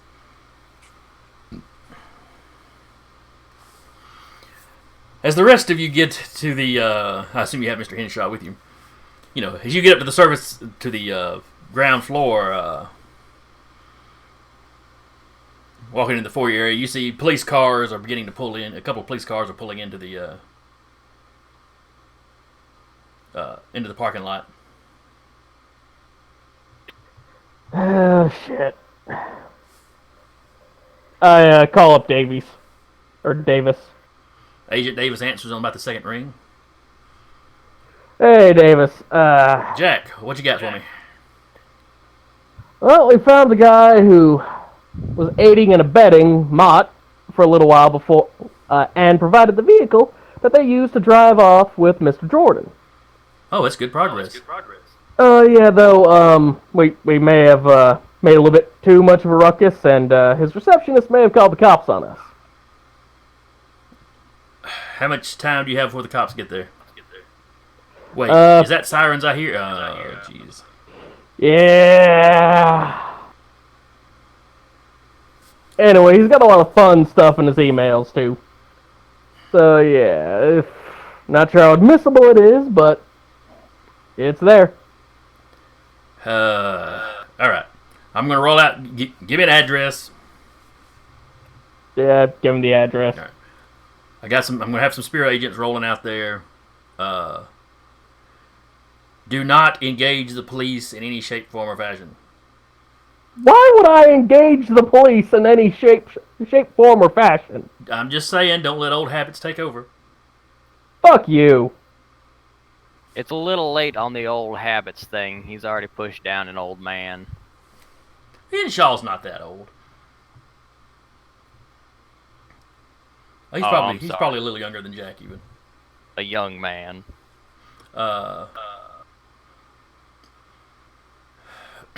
So he's like, I'll stay on the line when the officers get there.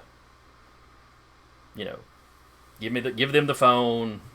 I'll find out who their captain is. I'll give their captain a call. You know, hopefully this will be sorted to some degree by the time my agents arrive. Yeah.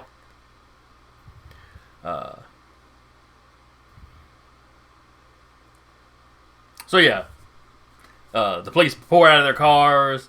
They advance on the building. They see all of y'all standing in the reception area. How are the two of you presenting yourselves? I'm just trying to look as relaxed and casual as possible. I wave very politely, keeping my hands extremely visible. Jazz hands. Muckboot. I'm sitting with visible frustration.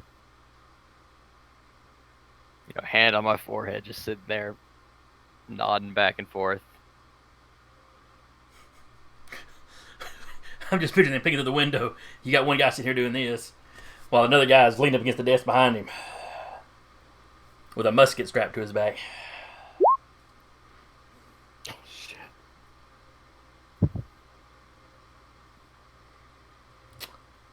All right, what's Landshark about to do? Yeah, I rolled a 1. So what do I see? You see the cops pull up. I see the cops. They're all inside, though, right? Or have they brought them out? Your buddies and Henshaw are still inside. The cops have pulled up. They unload. They run up. One of them looks in, starts shouting that he sees, 3 individuals. One of them's armed. They open the door and come in. Guns are on you. They tell everybody to get down. If you don't offer any resistance, they take the musket from Muckboot. So you see the cops start pouring into the building, but you don't hear any shots or anything. He's probably do something stupid, but he's gonna wait till he can see his friends. It's the police. You trust them, right?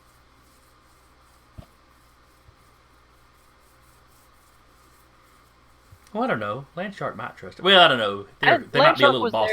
there to hear Jack say the police are going to come in and talk on the phone. Yeah. So hopefully he wouldn't do anything too crazy. Full well knowing this is currently happening the way he was told it was going to happen.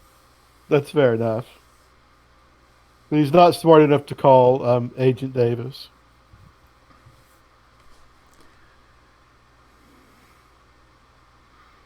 He's gonna hide and wait. He's not gonna walk up to the cops. Okay. So everybody inside the building gets put in cuffs. They start checking IDs. They're asking you what's going on. Apparently they got a panic call from the receptionist. Well, I hand him the phone with Agent Davis still on the line, and talk to the fine gentleman on this end of the line, and he'll explain to you that we are assisting in the investigation of a kidnapping. And our good friend over here, and gesture over to Henshaw, well, he's not exactly squeaky clean. Hey, I don't have any kind of record. I don't know what you're talking about. Oh, you're about to, man. So one of the guys, demands to know who it is on the other side of the phone. He starts talking to Davis. Short time later, he gets a radio from his captain. They still kind of hold you here until the Spear agents show up with their full credentials. It's 2 run-of-the-mill agents. It's not Davis or anybody that actually shows up. Apparently, he's still occupied. They give you they get a quick rundown of what you found. They start pouring over the computers. One of them takes Henshaw's cell phone, hooks it up, and starts trying to crack it. Henshaw protests, but he basically gets, Patriot Act to the face sort of thing. Because M.A.A.T is recognized as a terrorist group. So they are actually open to more aggressive tactics. Right. Particularly in dealing with a crime in progress, which the kidnapping is. Within a few minutes, one of the agents that had sat down behind the receptionist's computer. I've got the location of that van you were looking for. Ah, you do? Yeah, they've got tracking in all their vans. He turns the monitor around. So it's essentially got like the GPS coordinates for where all their vehicles are. Well, ain't that handy dandy? He goes, it's dumb if you're doing, this sort of work with it, but yeah, it works for us. So, we off scot-free on this? Oh yeah, the police have already unhandcuffed you. Hot dog! Reaches out a hand, the gun pulls to it, and he puts it back on his back. That gets a startled reaction out of the police when you do that, but the agents are kind of like, huh. Is that like some kind of magic musket or something? It's the glove. Oh, magic glove. Neat. But yeah, one of the agents tells you, yeah, there probably won't be any fallout y'all have to be concerned about. You might have to appear in court or something for this guy. But since nobody was physically hurt and collateral damage was a very minimum, especially when Landshark's involved, and they kind of look around. Where is Mr. Shark? Oh, he was supposed to be bringing the van back around. Oh, okay. If he hasn't seen them uncuffed, he's not. Nobody has come. Actually, you keep seeing people go into the building. You haven't seen anybody come out. Actually, maybe after the agents have shown up and have been there for a little bit, he'll come out and see what's Just walk up. over and peek in one of the windows. You see cops boxing stuff up, checking stuff. You see agents working. You see Whirlwind and Muckboot standing over by one of the agents, by the receptionist desk talking to him. Oh, hey guys. Hey, Shark. Alright. So we need to huddle up here real quick. There is a 0 chance that Mott doesn't know that their little contact here has been busted. So we don't really have a lot of time to waste getting to the van's location. So I'm gonna ring up Davis and have him send the biggest guns he can possibly find over there, and hopefully we'll get there about the same time. If not, then we'll have some reinforcements. We'll have some reinforcements coming, just in case things go south.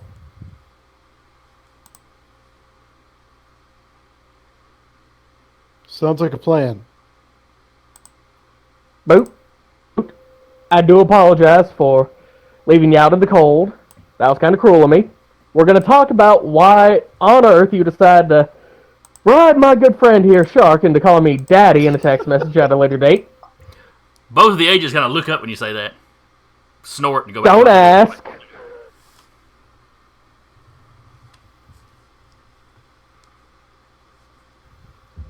But, you still with us on this? Oh, certainly. Feel like I need to do my newfound forest friend proud. Finish this out. Alright. Alright, so they give you the address. You call Davis again.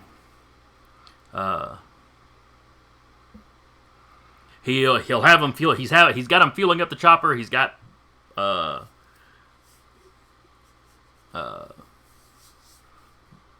starts him doing the pre-launch check. The address of where this place is, and when you pull it up, it's a warehouse on the bank of the East River. Not a large warehouse. It's a small warehouse owned by a small publishing company.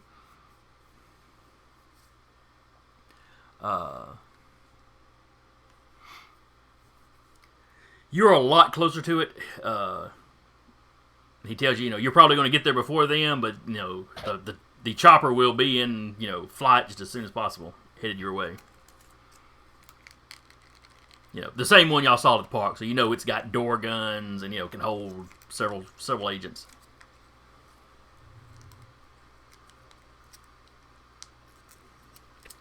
All right. Hopefully, we'll be able to wrap that up before you need to open fire with that thing. He goes, that would be the preference. All right. Load up, boys. We're going hunting. All right. Y'all should be able to see on the map just a little strip there that I put you. If you want to devise a plan of attack, be doing that right quick. I have got to run. The little boys are going to be right back. Respectable.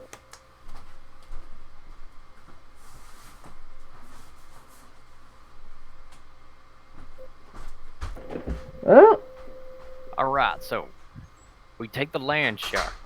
He just rips the wall down, and I just shoot everybody in there. like how many rounds per minute can you get off with your weapons? Well, I mean, it ain't fully automated, but I'll just shoot. They'll shoot at me, and I'll shoot back at them. Then less of them will shoot back at me. Then I'll shoot at less of them. And eventually they'll all be dead. All right, so you're gonna want to go and load a prepare then. I mean, I ain't gonna weep if we drop any of these bastards, but that's some extra paperwork we might have to deal with.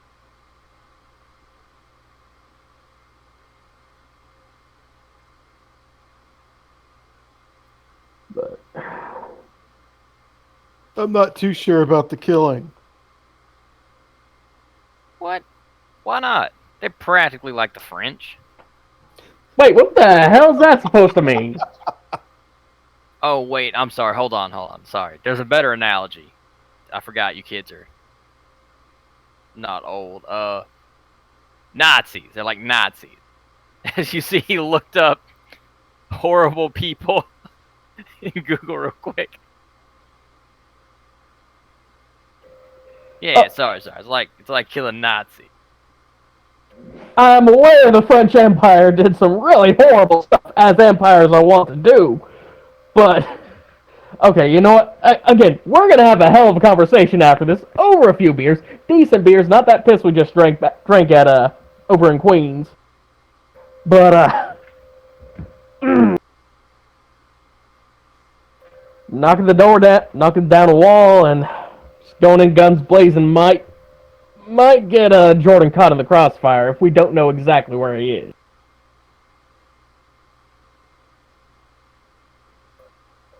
I will take that as an insult to the opponents and not an insult to me.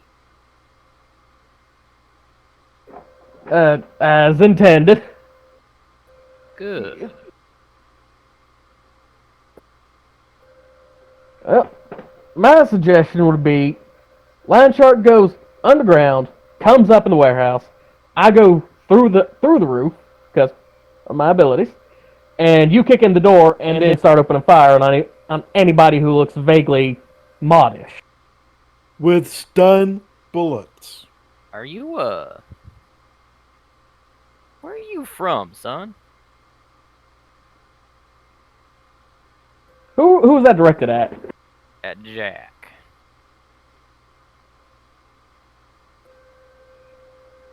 Because I feel much like with a certain lady who was a legal eagle. I feel like you're starting to make fun of my fucking accent. Oh God, no! I'll be right back. I was going to grab some shoes.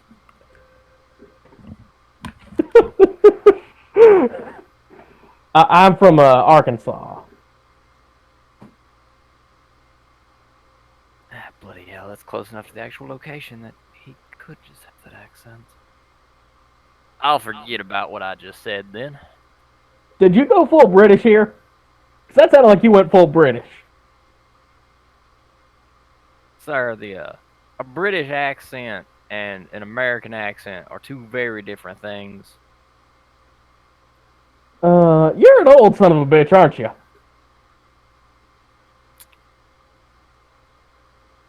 I'll take half of that statement. Alright. You call my poorly deceased mother a bitch again, and we will have words with our hands. It's just a phrase these days. It's just a phrase. I did not mean any offense.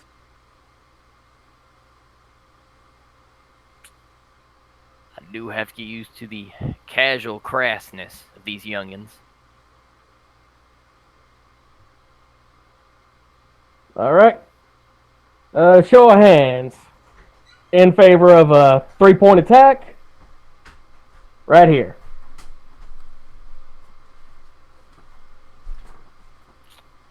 I have been mostly a solo hunter in my life, so I can handle it. Alright, sorry about that. No, you're fine. No problem. We had a good moment. You'll see in the recording. I better say I'll have to check the record and see In what y'all the what? discussed. I got something funny here from Arkansas. Alright.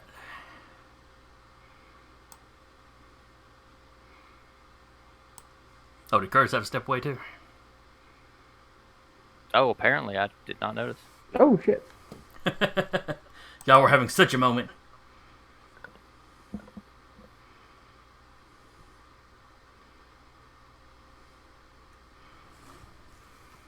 Alright, so what have y'all planned out?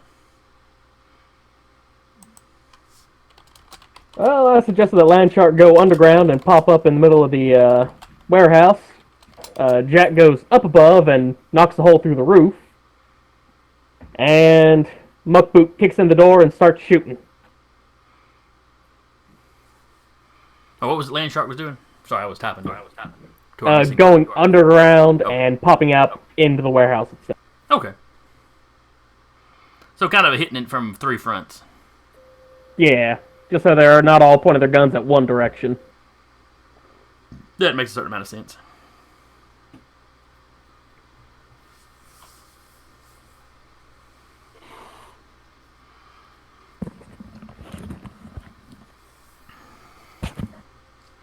Alright. I'm back. Welcome back. Okay, so y'all are ready to initiate your plan? Yes, we are. Now wait a second, because I stepped away. Now, to be clear, or so that I'm clear, Landshark's goal is to tunnel underneath and find... What was his name again? Jordan. Jordan. Mr. Jordan. Mr. Jordan. And try and get away from him while you guys take care of the M.A.A.T's crew.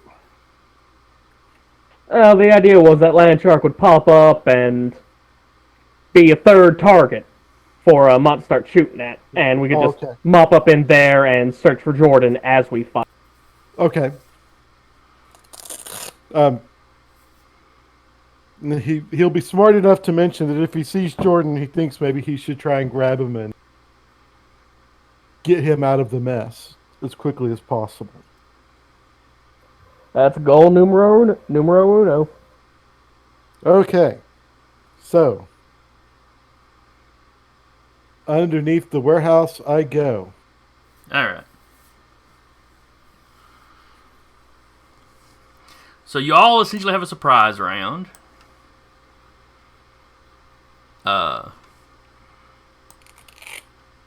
So Muckboot is going through a front door. Surprisingly enough, the one of us without any superpowers or super strength will be kicking in a front door. Yes. Alright, let me reveal just a little more sliver here. So you've got a big roll-up door here. Oops, if I can get it to ping. That's, clearly it's a vehicle door. You know, you could drive or back like a UPS sized truck, not an 18-wheeler, but. And then you have like the actual, pedestrian door over here. You got windows into an office here.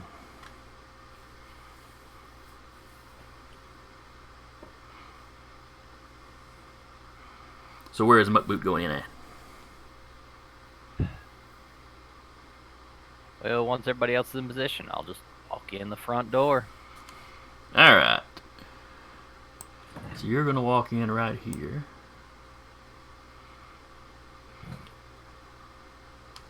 And Jack's just going to pick a skylight or whatever and come crashing through it. Yep. All right, so we'll put you, about here. And then Landshark, just aiming for kind of center mass of the building. Yeah. Okay. Right in the middle of the mess. All right, so we'll put you right here.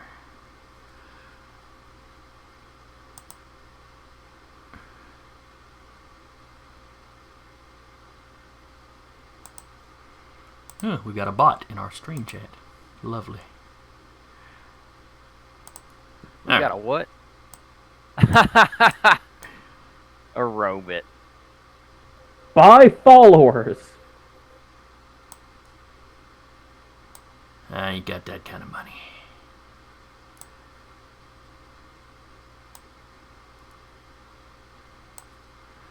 Let me just get all the area y'all can see. Make sure y'all can see those doors.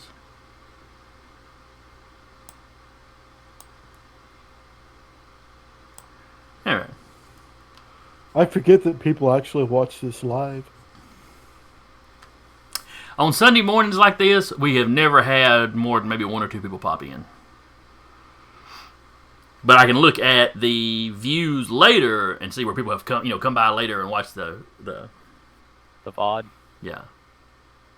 And then when I move it over to YouTube, there I've got a set of viewers over there. But it ain't no large numbers.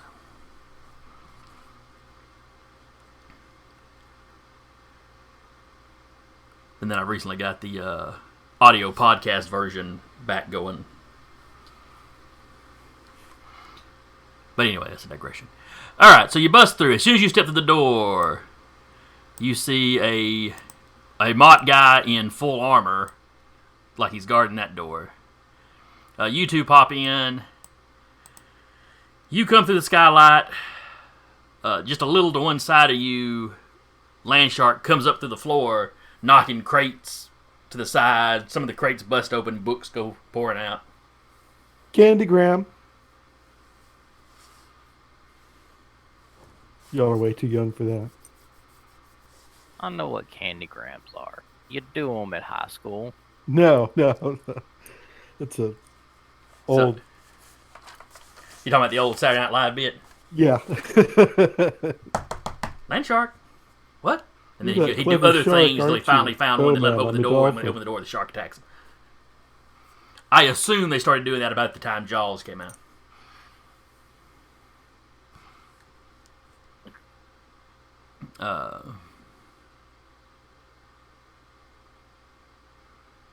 So anyway, I'm going to give y'all a Do surprise you see round. Jordan by any chance? Not right here. You really just see those 2 M.A.A.T guys. So let's pop the initiative order. Let's see. Remove all turns.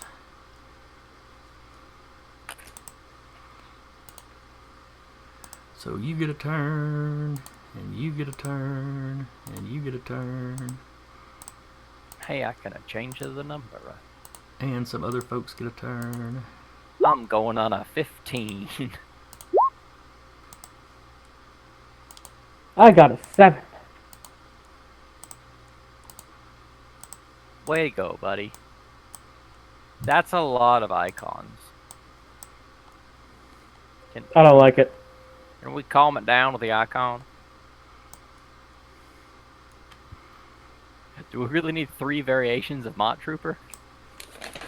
Well, you're true. You're right. I usually let groups like that go all at the same time, so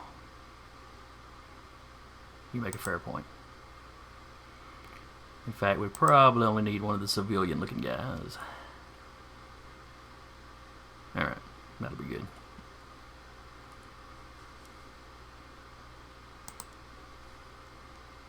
Hello? We can.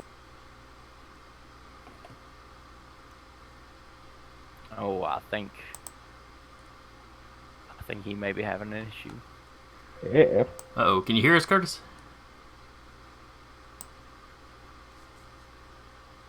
Oh, wait, I see where he typed in. Okay.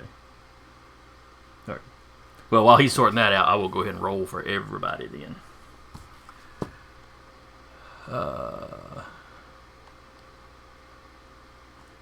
let's see. The mock troopers use their coordination.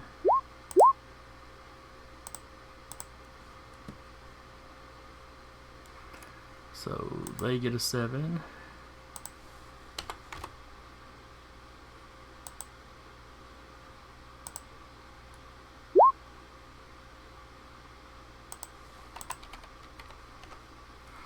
They get a 5. He gets a 7. Let's see. Concord gets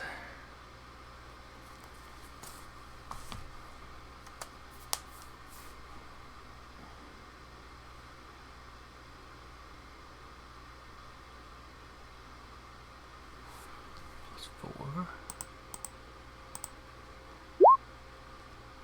Alright. Oh, okay. Curtis is having to reboot. All right.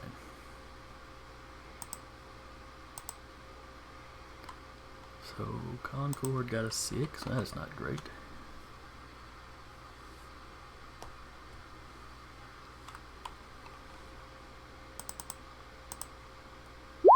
Ooh, somebody else got much better.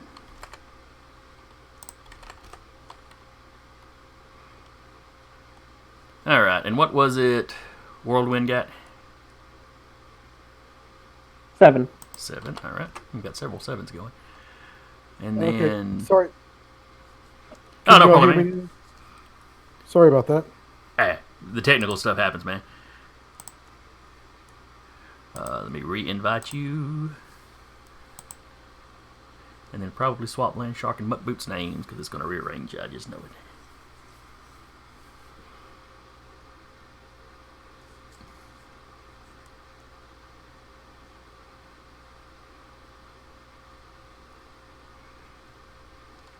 Did Landshark roll his initiative yet?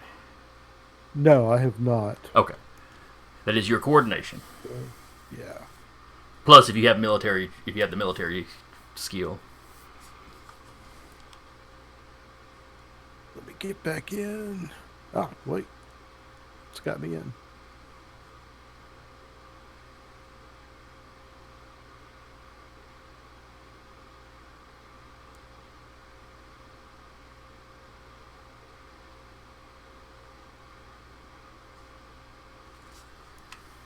Six plus 3. Alright, so Dang. Landshark got a 9. That's a surprise. Okay, now we're right at 4 o'clock. I know, Curtis, sometimes you have other things to do on Sundays. Are you good to go a few more, go another 15, 20 minutes, or? I don't know. My parents are supposed to swing by about 4, but, could have 15, 20 minutes, maybe not. Okay. Y'all want to go ahead and do the surprise round, or y'all want to wait till next time to handle the big fight? I'm good either way. I'd Sorry. say let's go ahead and do the surprise round just to make sure we remember it. I'll write it down. I'll write it down now while y'all are looking, so I'll remember. Surprise.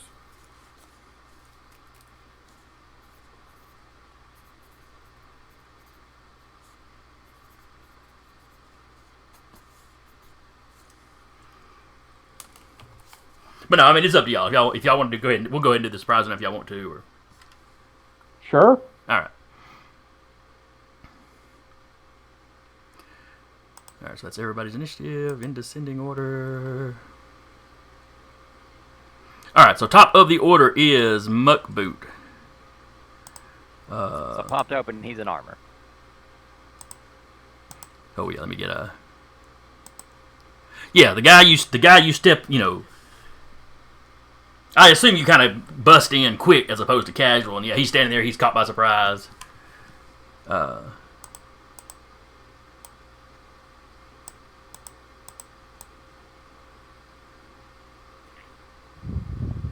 Then yeah, I'd loot him. Oh, so this is a M.A.A.T building. And pull out the gun and just fire on him. His eyes widen at the sight of a musket? Or a flintlock, whatever. And then the good old gun shooting happens. Alright, M.A.A.T Trooper. And that's his coordination to dodge.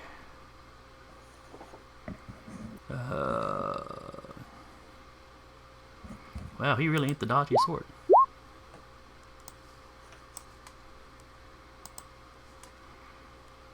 Okay, you definitely hit him. Massive success. What are you firing? Well, since I'm doing this hero business, I guess I've made enough widows for the day.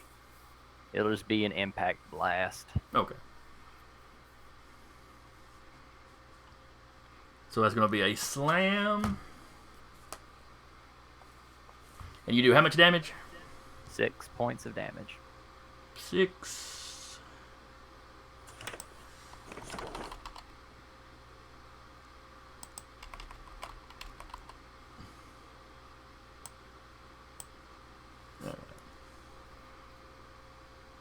Oh, that's right. You, yeah.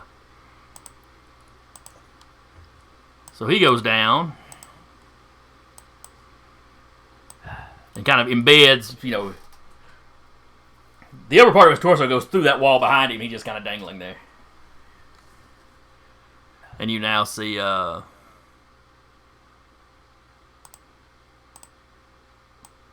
looks like a little office. You've got a guy in plain clothes. That kind of gives a big start.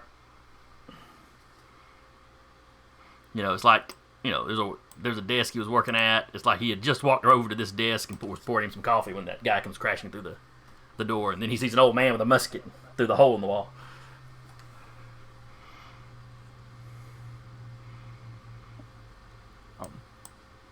Good evening, sir.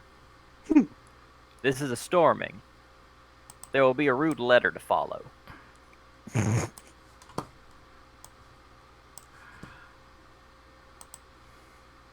Alright, he doesn't do anything because it's the prize round.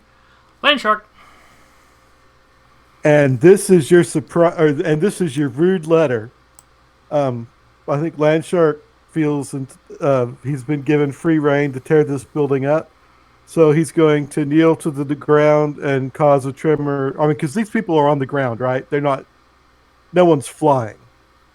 Is that correct? And I missed part Whirlwind Jack is the only person flying in this encounter. Yeah, because I missed part of the description. Oh yeah. The armored guys are all. It's body armor, not like powered armor. Right. Okay, so I will do a tremor to try to bowl the bad guys down. Okay.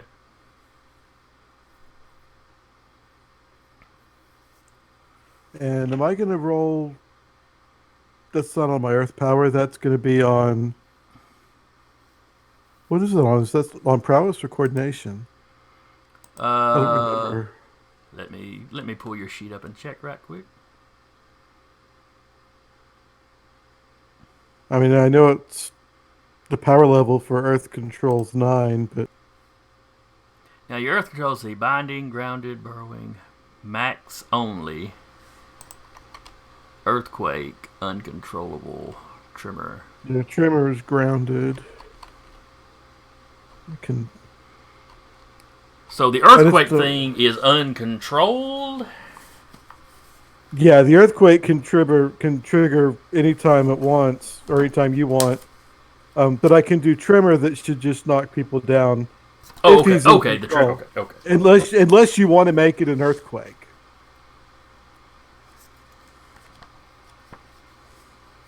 Because you can. The problem with making things an earthquake is that's a level 9 power. There's not a building that would survive that. No. I'm just saying that's because it's uncontrollable or uncontrolled. that's something you can do. Let's see. Though I guess I could control the power level to some degree too, if it's uncontrolled by you. All right. So where did the trimmer come from? Is that a? That's an extra under Earth power. Trimmer. You can send trimmers to the ground for an Earth control versus coordination or strength test to stun target or slam target. Okay, so it doesn't do damage either as a stun or a slam. It's a slam. My eyes are bad. I read it wrong. Oh, okay. So does it do actual damage? Is another thing. I don't know if a slam attack does damage or not. I don't think so. Okay. Well, give me a roll on your Earth power then, and I will roll either their strength or their coordination.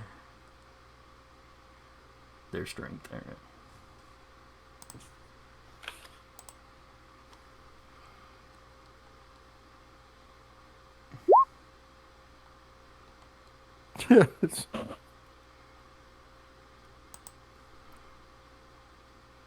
The dice hate me. Yeah, but you got a +9 going on whatever you roll. Right.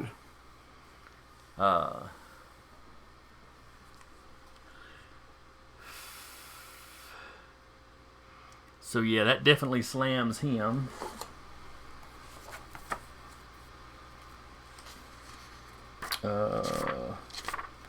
And slam is not a attack type on its own. It is something you add to an attack.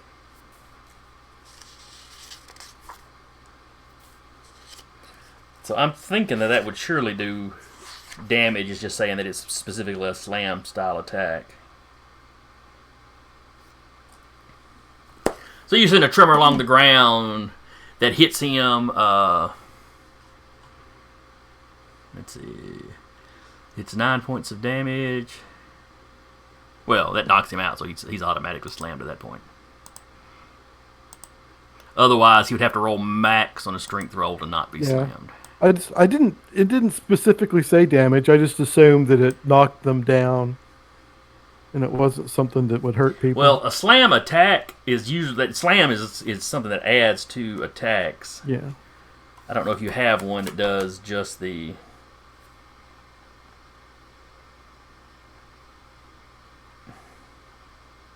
Let's see.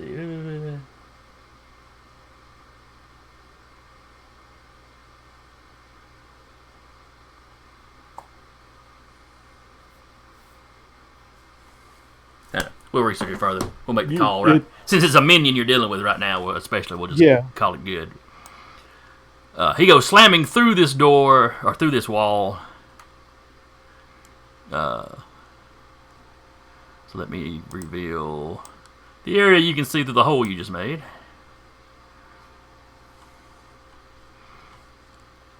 And then it is Whirlwind Jack.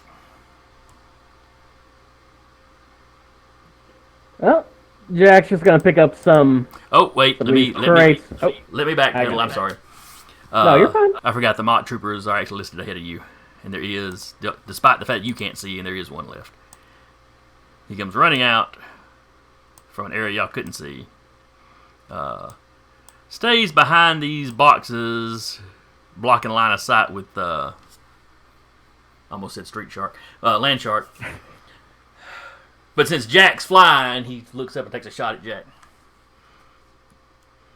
With his... he'll just do the... He'll just use the SMG, I guess. Nothing too fancy. Hold on. This is a surprise round. He's surprised. Never mind, you don't know he existed. That's why I was skipping him, because it's a surprise round. He steps out. No, you're not on cue yet. Oh, my bad. Oh. Whirlwind Jack, you're up next, because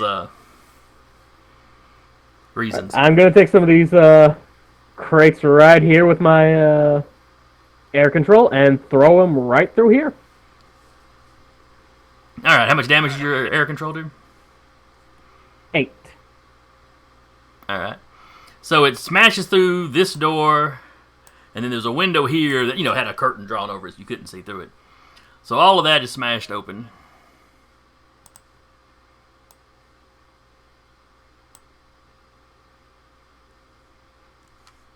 You see a man tied to a chair. Oh, that was the luckiest spot I could have picked. And gagged. You see a man sitting in front of him in... The design is very similar to the regular M.A.A.T armor. But this looks not really bulky. It looks more powered armor and less body armor. He looks startled when these boxes come crashing through his stuff. And when he looks out and sees all of y'all, where with one arm he was kind of holding his helmet up under his... You see him start putting his helmet on.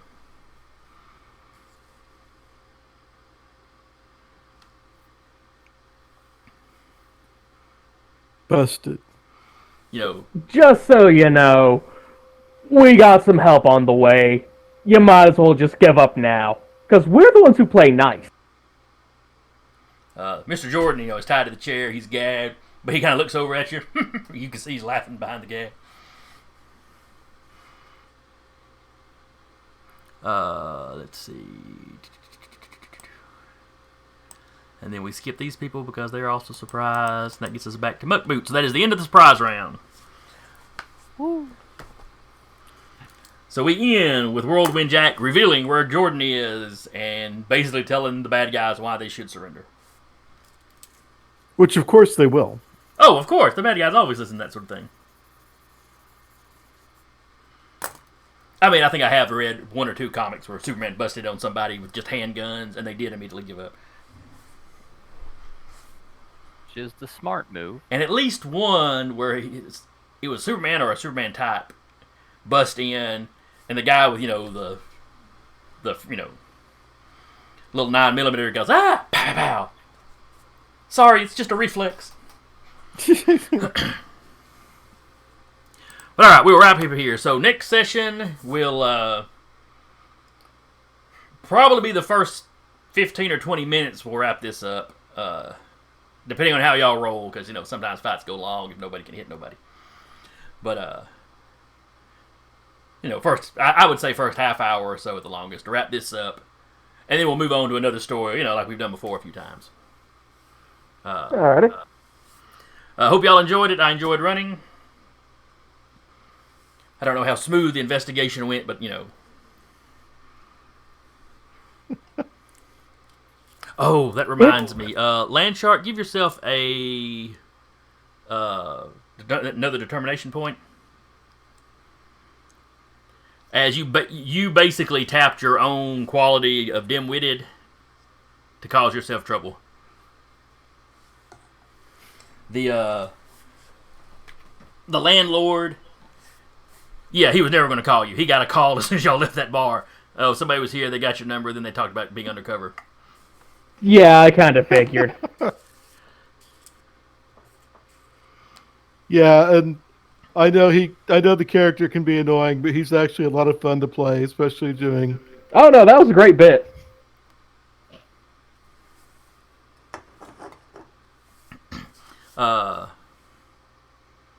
Where was that? Oh, yeah, I wanted you to record that. So, usually extra don't carry over from one session to the next, but since you were in the middle of a fight, it will. So anyway, we'll finish that up next time, and sometime in the next 2 weeks, next week, we'll decide what characters you want to do for the next story. Hope anybody watching at home had fun. Hope you'll be back next time. Again, I was your GM for the day, Jason, and with me has been Taylor playing Muckboot, Curtis playing Landshark, Hey. and Zach playing Whirlwind Jack. How y'all doing? And we will see y'all next time. Bye-bye.